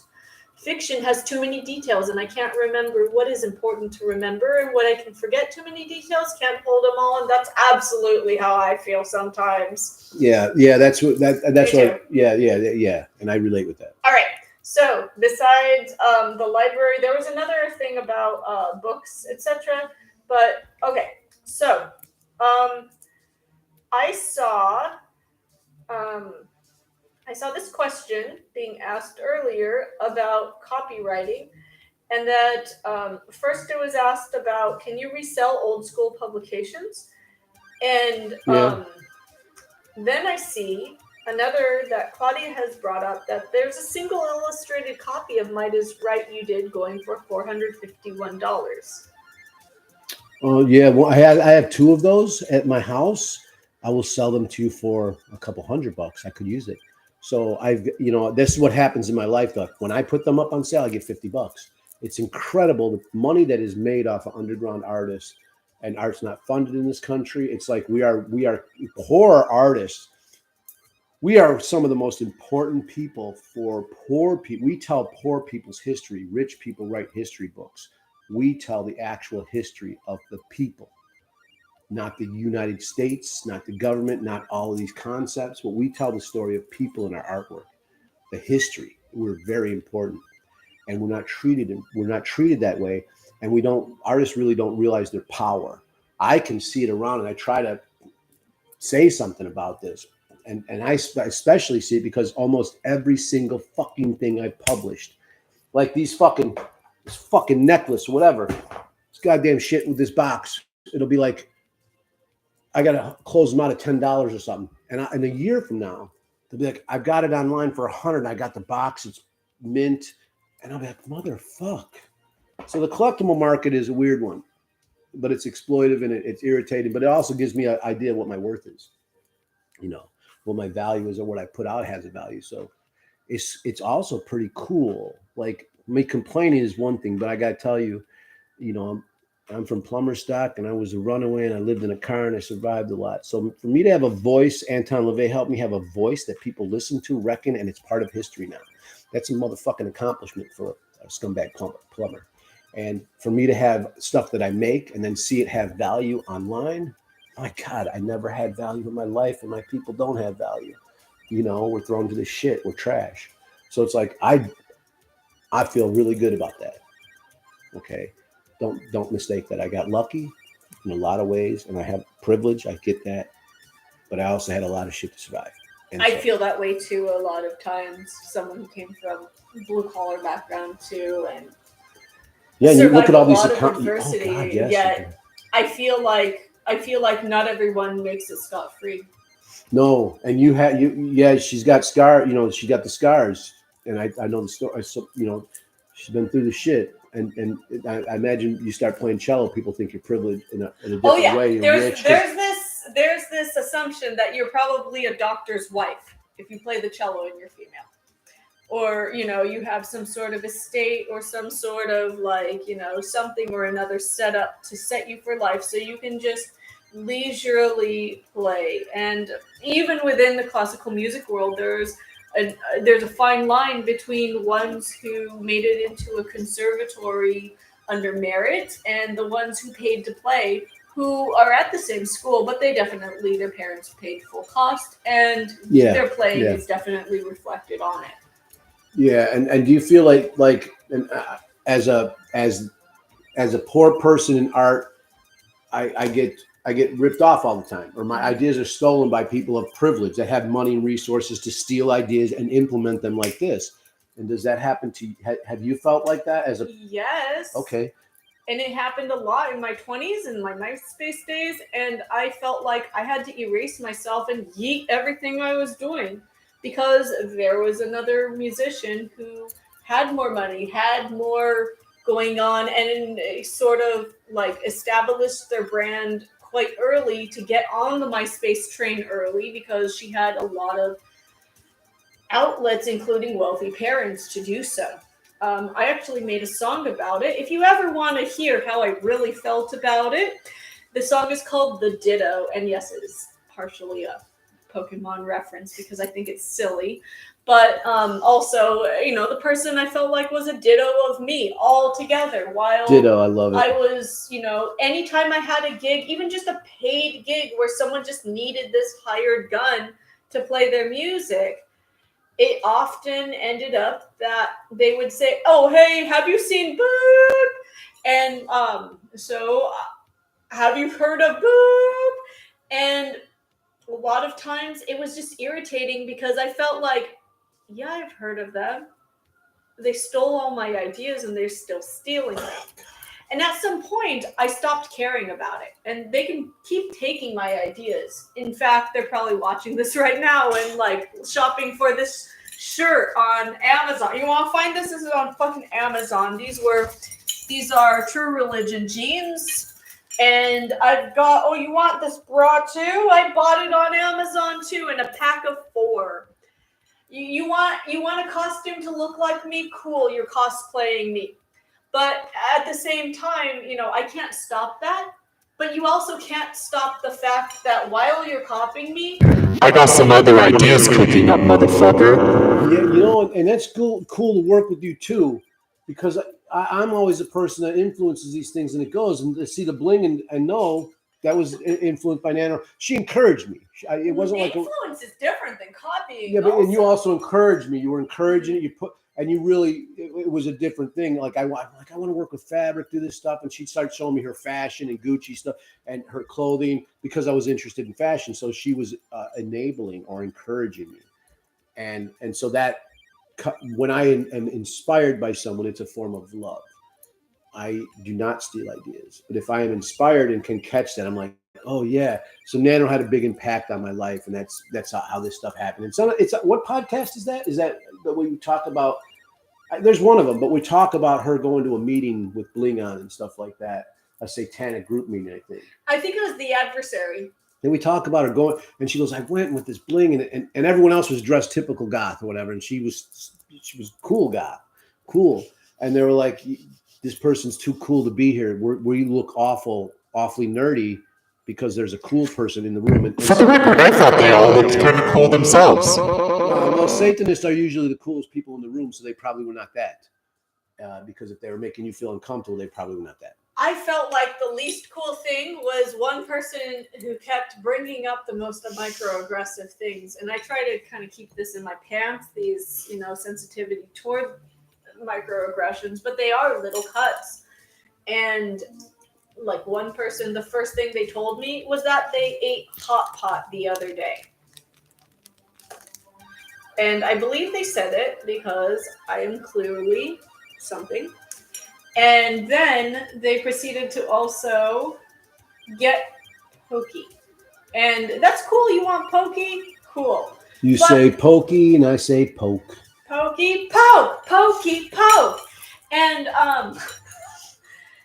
she kept giving me eye contact while eating it, like showing, oh, I got this in honor of you, kind of thing. I was surprised she didn't bow at me, to be honest. And then when we were walking around looking at the event, etc., there was this Mexican hot chocolate vendor, and Mexican hot chocolate is fucking awesome. The best hot chocolate. Yes, there's no other. Yeah, that's right. And she goes, oh, the Mexican hot chocolate there. Maybe there's also Asian hot chocolate. Like she said some dumb, ignorant stuff like that. And I felt very much like, okay, I'm here to tap dance clearly. I'm not here as your peer. I'm here as something else. And you'd like me to be here for your agenda, but you clearly are not mature enough to have me here. And I felt like, I thought we were all peers, but clearly, I got better things to do. And it definitely, I didn't go to the next thing or whatever. And I tried to kind of keep it to myself how it made me feel. I never told these people how I felt about it either. So I'm sure they're going to see this and wonder what they did wrong. And that's fine. But at the same time, I also feel like, don't ask me what I do. Do your homework before you meet people who join your group, especially in a group of eccentrics and libertines. We all want to be respected. Yeah. And so you should definitely at least gloss my Instagram or gloss whatever, and don't say shit. Don't be like, so what do you do? Just because you might, feel insecure about what you do. Maybe ask me what I'm into for fun, but what do you do in the Bay Area often feels like, do you work in tech like the rest of us? Yeah. Well, with Satanism, this is the kind of stuff that is so bothersome with me since I've been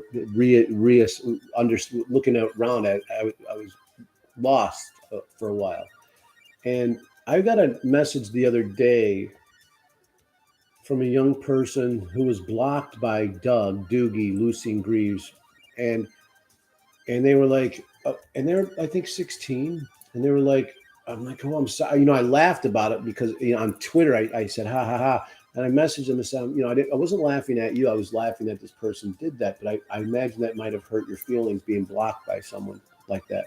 And they were like, oh, 2 years ago I would have been devastated. And just think about a 14-year-old or a 15-year-old being devastated because they were blocked by a person who is running an organization. Or I got a confession. I know. Hold on 1 second. That Nannerl, when she was befriending me, told me a lot about her experience with the Satanic Temple and Satanism. Let's say faux Satanism, where it felt really bad. And for the Church of Satan and the Anton LaVey, I can speak for Anton LaVey's Satanism and stuff with authority. That was never the case. We just, because we did what Nan's saying, and when Nan would want to join the Church of Satan, she'd have to fill out an application, not just send her email. And then when she filled out her application, we looked it over and we scoured everything she'd tell us. And we looked and looked and looked because we didn't want people who were mentally corrupt at some point. Look, we didn't want people who were criminal or maybe child molesters or shit like that. We had something to uphold, a standard of quality, not quantity. We don't deal with quantity. That's the faux satanic. That's a Hollywood satanic. That's a church. That's the Christian satanic. We, as Satanists, were called Satanists because we were different. So we decided to take the title and say, okay, we're Satanists. We're going to turn our back on the status quo in the society and do our satanic thing. And that's from playing cello, reading books, making movies. And when you look at Anton LaVey's Church of Satan and all the people he made a Satanist, a priest, they are some of the greatest artists of your time. And they've produced some of the greatest works of your time. And they've inspired so much. You do not see that with anyone else, because Anton LaVey was very specific about who he let into his club, and not one of them would have made a 14-year-old devastated. Not one of them would have been so cruel as to say things like, we never did that to people that are coming and wanting to hang out. Like if we did a satanic party, I can guarantee you Jess is going to leave like, that was a fucking great time. That was a great show. They fucking had it tight. The lighting was good. I'm impressed by the sound. Jess would have been impressed by the fucking sound, okay? Because that's what we do. When you come to our thing, you get pleasures of the flesh. You're not going to leave devastated. You're going to leave joyful, stimulated, and ready for more, okay? And so that makes me really sad when she tells me the story, because it reminds me of when she first told me the story. I was shocked. And I was shocked because I got to know her. And I was like, how could people treat you poorly? You're so smart. You're a teacher. You play cello. You're an artist. How? That's not the Satanism I know. That's the one where LaVey's like, please, I want the cellist. I want the fucking cellist in the club. Cellists are cool.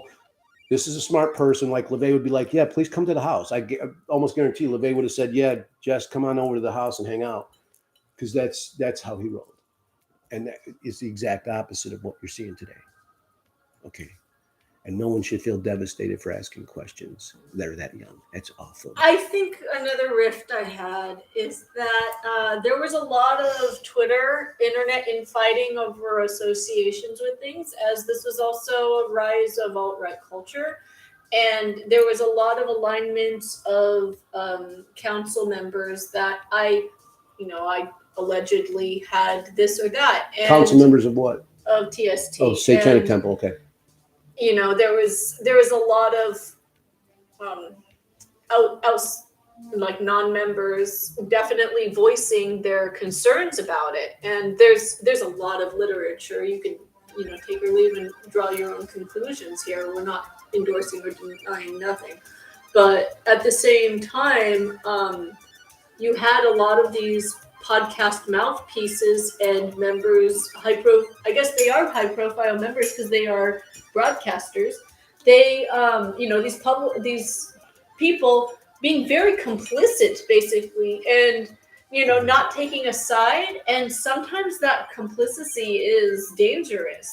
And I felt kind of like they didn't want to say anything because they didn't want to lose their listeners. And I felt like that was the most unsatanic thing to do. To be concerned who approves of you. Yeah. And that's fucking go to church shit. That is the opposite of what. It doesn't matter if you're part of a group. And I just realized I do this Kermit the Frog Muppet arms. I hope you all like it. And that's why everyone's watching today. And I do know that oh God, my arms. It doesn't matter what philosophy, what I'm not that old. What you believe in terms of the left-hand path. That's just not what it is. Bottom line, that is a common ground amongst each other, is the celebration and belief of the individual, not the group. I think that's a satanic thing purely. Yes. Okay. Yes. Yeah. So that's yeah. All the stuff that's going on online is not Satanism, and they might be high profile of the moment, like an Andy Warhol would say. Everyone's famous for 15 minutes, but they're not of historic note, and they're not they will never be of historic note because that stuff is not recognized by any occult people that have done this for decades as Satanism. They see what it is. We can see a cult a mile away. We study this shit. So it's just there's someone using the name Satanism, but it doesn't represent what we represent. And we represent, a life force, not a death force. And we don't represent politics. And just in case the argument comes around of anyone who comes across this podcast to, this live cast to talk about it, is that you can pick up trash as a Satanist. You can do community service. You can do all these incredible things that TST says they stand for. You can do these things on your own time, and you can happen to do them with your friends on your own time, but you don't have to be part of a club to help other humans. Because it's just wrong to say Satanists gather like that, because we don't. I'm now, as a Satanist for 30 years, what would happen if we would have this, like, hey, you want to go to the beach and clean up? And someone would say, dude, I'm going to go shit on the beach if you clean up. I don't want, we would have arguments. Some people wouldn't agree with it. They was like, what are you, a hippie? So that's what would happen. But we would sort of accept people for who they were. And the disagreement is a huge part of Satanism, is to accept and live amongst the disagreement. Like you would have to do in society. Yes. Like if you're working at a gig, you're going to run into fucking humans. You're going to run into a person that's opposed to your politics. So you have to figure out how to navigate that, not to isolate yourself and say we hate these people, but it's really you want to understand your enemy often, or whatever and not that we even have like but it's not so quick to group into to get to this group thought and go to war with people. And I'm not saying personally, I am at war with the status quo. I'm at war with conservatives for the most part. I personally am. Yes, and you can adverse about that without joining a cult. Right. That's how I feel. Right. And in Satanism, we could talk about that stuff and get in really great arguments and fight. But it was beautiful because we weren't hating on each other. We were just passionately arguing. And sometimes you walk away. I remember Blanche Barton. She would tell me these fucking things. Blanche Barton, Anton LaVey's wife. You got that bitch? Yeah, I would talk to her. None of you did. Anyway, I get it, whatever. Blanche would say shit, and she's like, I forget what I'm saying now. Fuck. Well, Think did about Blanche that talk shit. about anything having to do with the group effort versus the individual? No, Blanche is a conservative. I just don't agree with her. You know, I so it's see. like that. Like, but we could hang out. You know, something like that. I get the trauma going, and But I also believe So this that TST philosophy talk- doesn't have a partisan yeah, side. no, this TST talk is shorting my circuits a little bit. So excuse me. I'd love a palate cleanse soon, but I think we should tie this in a bow that, Do you it. know, if you wanna listen to us talk about this and you don't agree, definitely talk to us. Don't go behind our backs to I know we're kind of going behind your backs by talking like this, but at the same time, you know, if you want to talk about it, we're going to hear you too. And I think that it's important at some point we meet in the middle, but maybe it's not. It really actually doesn't matter. Do what you want, you know? And so I also feel kind of like cash me outside about this, but at the same time, I also feel like, you know, if you strongly disagree, and at least do your homework before you make some speculations about anything. And, you know, realize that society has nuances and that not everyone agrees. And there is always uglies in terms of beliefs and, you know, what someone's into. We're not always going to see eye to eye as humans. It doesn't matter what you believe in. Yeah. That was a mess. No, it wasn't. That was great. That was great. I think we need a palate cleanse. That's what. yeah. That's it. You know, it's good. I want to rewind and fucking hear what I was saying. So I go, yeah, that was my point. So that's what's going to happen when we stream again. We'll stream again, I think, right? Yeah. I think so. We're going to stream again in a few I'm minutes. hungry. Yeah, we got to eat something and hang out and talk. But I'm going to rewind this and I'm going to hear what I had to say, and then I'll be able to continue that Blanche Barton story. So you got that to look forward to, or not. You know, and the reason I brag about that stuff or whatever is because we're on the topic of the Temple of Satan, the Satanic Temple, I mean. And the idea when I say that is to illustrate the authority that I have or others within the Church of Satan have, because they were, and we did, you know, we were dealing with Anton LaVey direct, the person who came up with Satanism.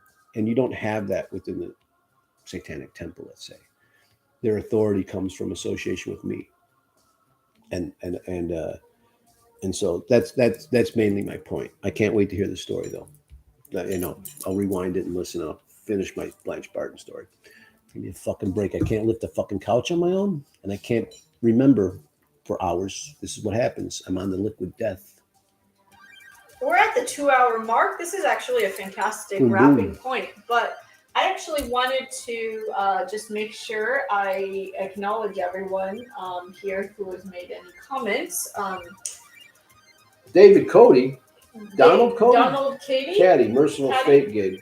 So I think he was mentioning about different Satanists gathering in one spot, and that's a really good reference there. Claudia mentioned that Satanic Delco does meetups right, in my opinion. They go skydiving. That's pretty cool. She also mentioned about, because we were talking about the library, and that Fahrenheit 451 is an important and relevant book. And absolutely, the idea of destroying literature is disgusting, and it's a form of control, etc., of fascism. And any of Ray Bradbury's materials is just incredible. He predicted so much about our future. There's this set of short stories. I don't remember the title of it, but there's one about these little robot mice that come out and clean the mess. And it's such a small detail, but they're basically Roombas. And the fact that this man made this idea, and the Roombas, you know, they come out and they're quite disgruntled with the mess and etc., is often how I feel about my Amazon knockoff Roomba. Claudia, I want to ask you a question, Claudia. Do you need to be a Satanist to go skydiving in a group? No. That's my point. Satanic Delco, I don't know. I don't really understand the group myself, but that's not what we do. We're just an individual thing. The meetups and being friendly and stuff is a different thing, you know. And I don't think that's a bad thing, but you don't have to be a Satanist to go skydiving, and that's sort of the point. there's no activity in the world that I can think of that you would have to be a Satanist to do. You're just a human being doing that. And it's, you have to think about this philosophy and think about Anton LaVey. Anton LaVey did not have a funeral. He did not want to be idolized. It's against the religion. When the Black House was taken down, there was a lot of thought in that. A lot of people wanted to save it, make it a museum, because LaVey was worth that. It was valuable. But it was against his philosophy, okay?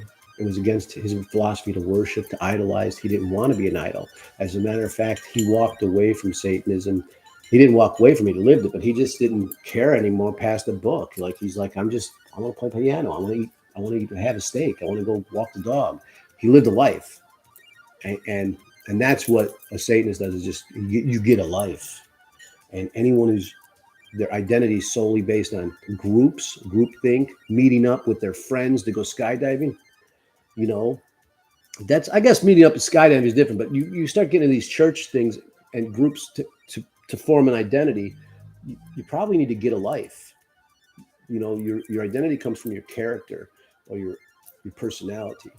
And you were talking about something about people ripping you off earlier. And Carla came up with a great phrase, and I think it's like almost psychic vampires, but personality vampires or identity vampires.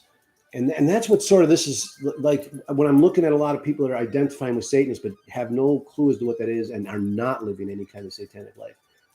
They're like identity vampires. And it's weird to be culture vultured or have the aesthetic stolen, or to have people that do not deserve to call themselves Satanists.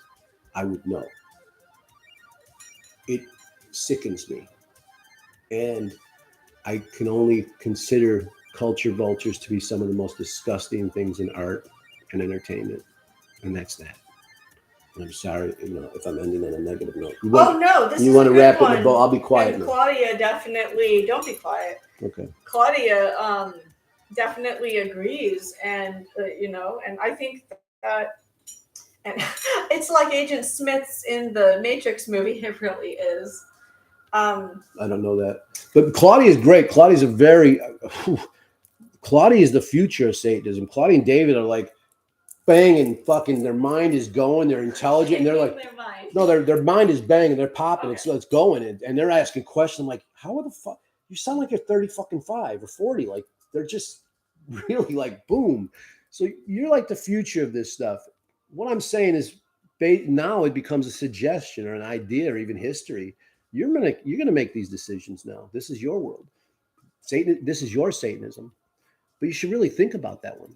You should really think about it before you start, deciding, making these decisions. And I think David wrote on Twitter a few days ago that you should be learning Satanism from actual Satanists like myself or Blanche Barton or people I hate in Satanism, but I can't deny they've been in there for 3 decades. You also should go to the library and read literature. Yeah. There's a lot, regardless if it's LaVey or not, you need to draw your own conclusions. What behooves, as we're using some Blanche Barton language, what behooves you is really important. And I think that finding literature, not just Paradise Lost or, Anatole France or anything like that that's pretentious, but you need literature also that speaks your language and at your level. If it's Mad Magazine or Boiled Angel, then that's you. And what do you think of right now that's coming out? So what I hear now, sometimes I'll tell you one, I was like, I felt it was satanic. I feel Cardi B, some of her shit's very satanic, even though she says she's a Christian. I was like, you got to be kidding me. You're talking about wet ass pussy. Like, this is great. But I guess you find your own satanic art. And I know Jess is going to help out and write an article for the Satanic Almanac about Satanism as an art movement, because that's what it started as. And that's what it is. It's a thoughtful expression, and it's a philosophy. I wanted to mention something about groupthink that I wanted to just kind of leave for everyone based on my own experiences as a classical musician and as someone who plays a string instrument and this, I intend no offense to anyone who shares the opposite experiences in this, but I also know this as a professional musician. I know this as someone who is paying the rent with my art because I worked my ass off for this. I learned from a lot of observation that people who only have ensembles to play in, they do well. But they only have their group think. So you get, and no offense, do not come for me, but the band nerd, orchestra nerd culture, it's healthy to a point, but you're still in a hive mind, and you can only be good as the weakest link, but you're not actually improving as an artist, as a musician. And even if you write your own material, it's still that way. But you can't have that without the counterbalance of your own individual tutelage and your own individual skill being built. So you should totally be a band nerd and you should totally do those ensembles, but you also need to instruct and educate yourself or find education from someone who knows what they're doing to help hone your skill and help you learn how to be responsible with yourself, to build your own skill as a musician. Because what if that group crumbles? What are you going to do? Are you going to stop making art and doing what you love? No. Now you have time for yourself. Those other groups will come and go, but you can't just, rely on the orchestra or the band.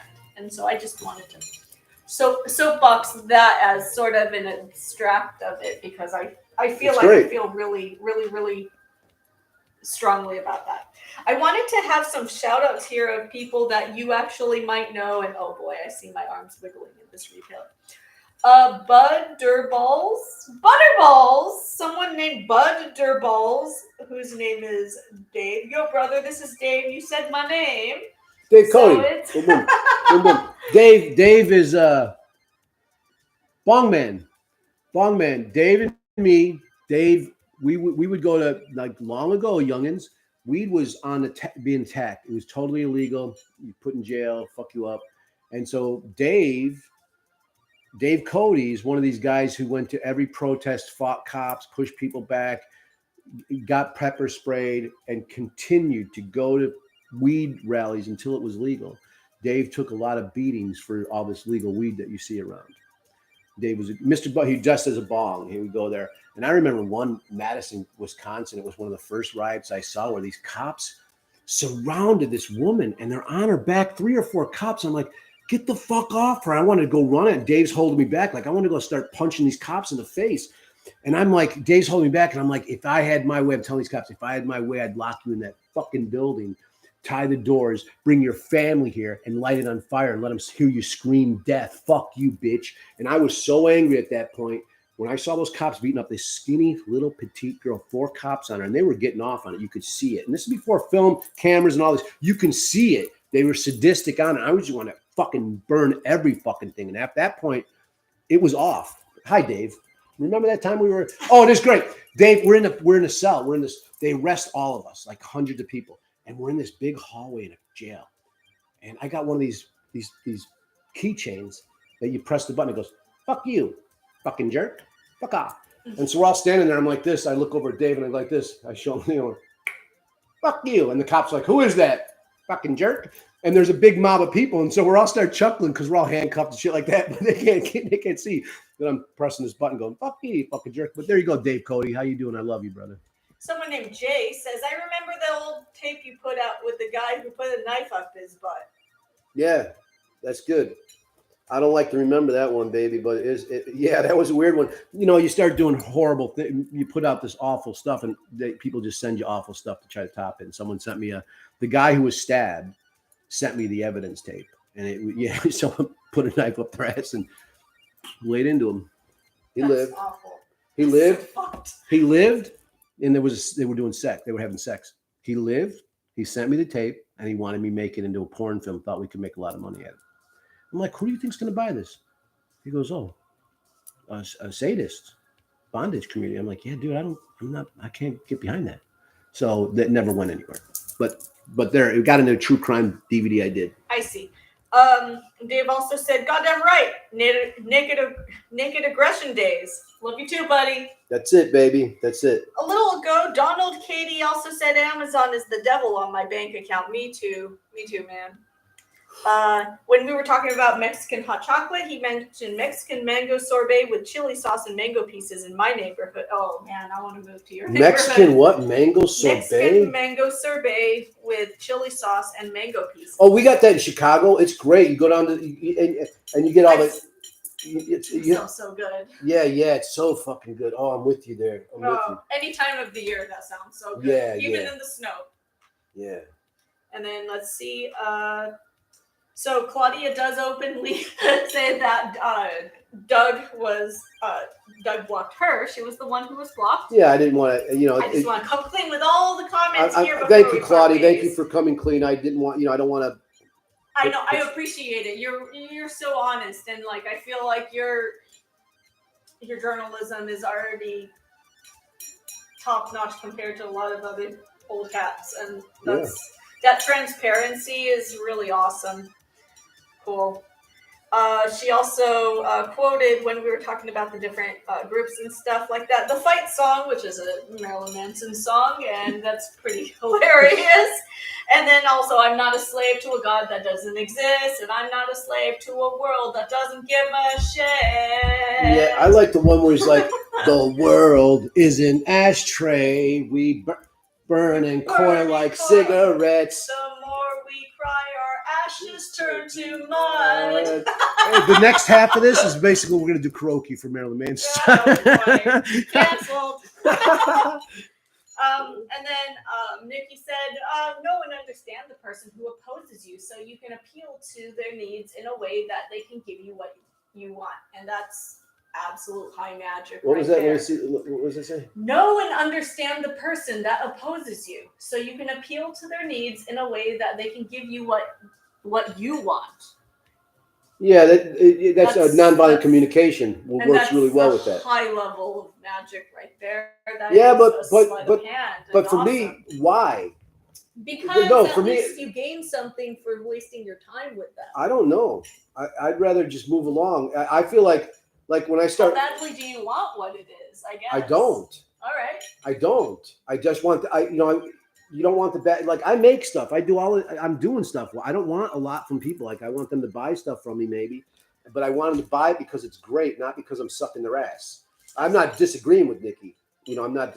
I think that's not. What about creating that leverage, creating that like space to get your bidding done because there's a boulder in the way, and there's one who can move the boulder. Well, because that's not true. Well, I agree with Nikki, and check out Nonviolent Communication. It has a lot of stuff to do with what she was saying there.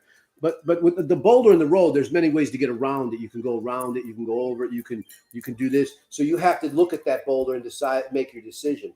For me, I'm not looking to sway people to move the boulder. I would probably look at the boulder, look at all the ways to go around it, and walk back the other way and forget about that path. Like that's me, So I'm not looking to.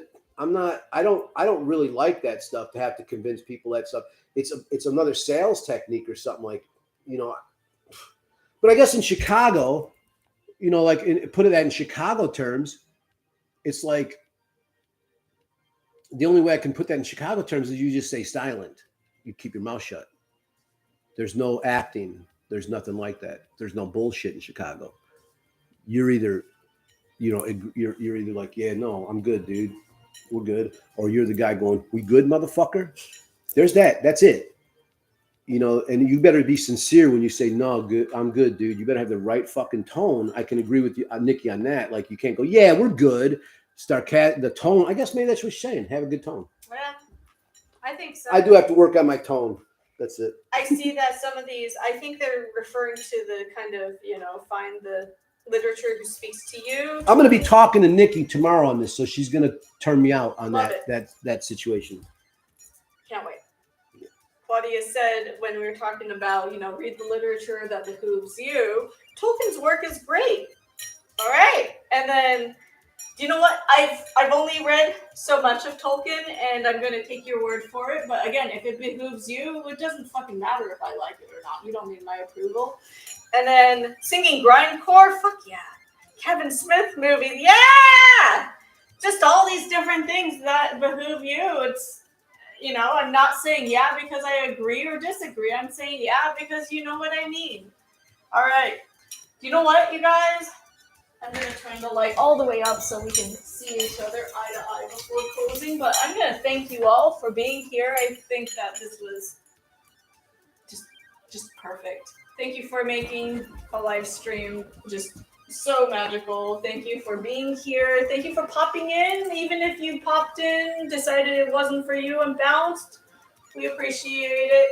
We appreciate the views. Shout out to everybody. Hail all of you. Hail us. Hail your fucking selves. Or don't. I'm not your dad. I'm not your dad.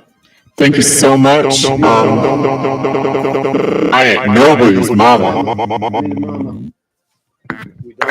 I think we are, but Thank you so much, everybody. I am so hungry, everyone. Take care. Do your thing.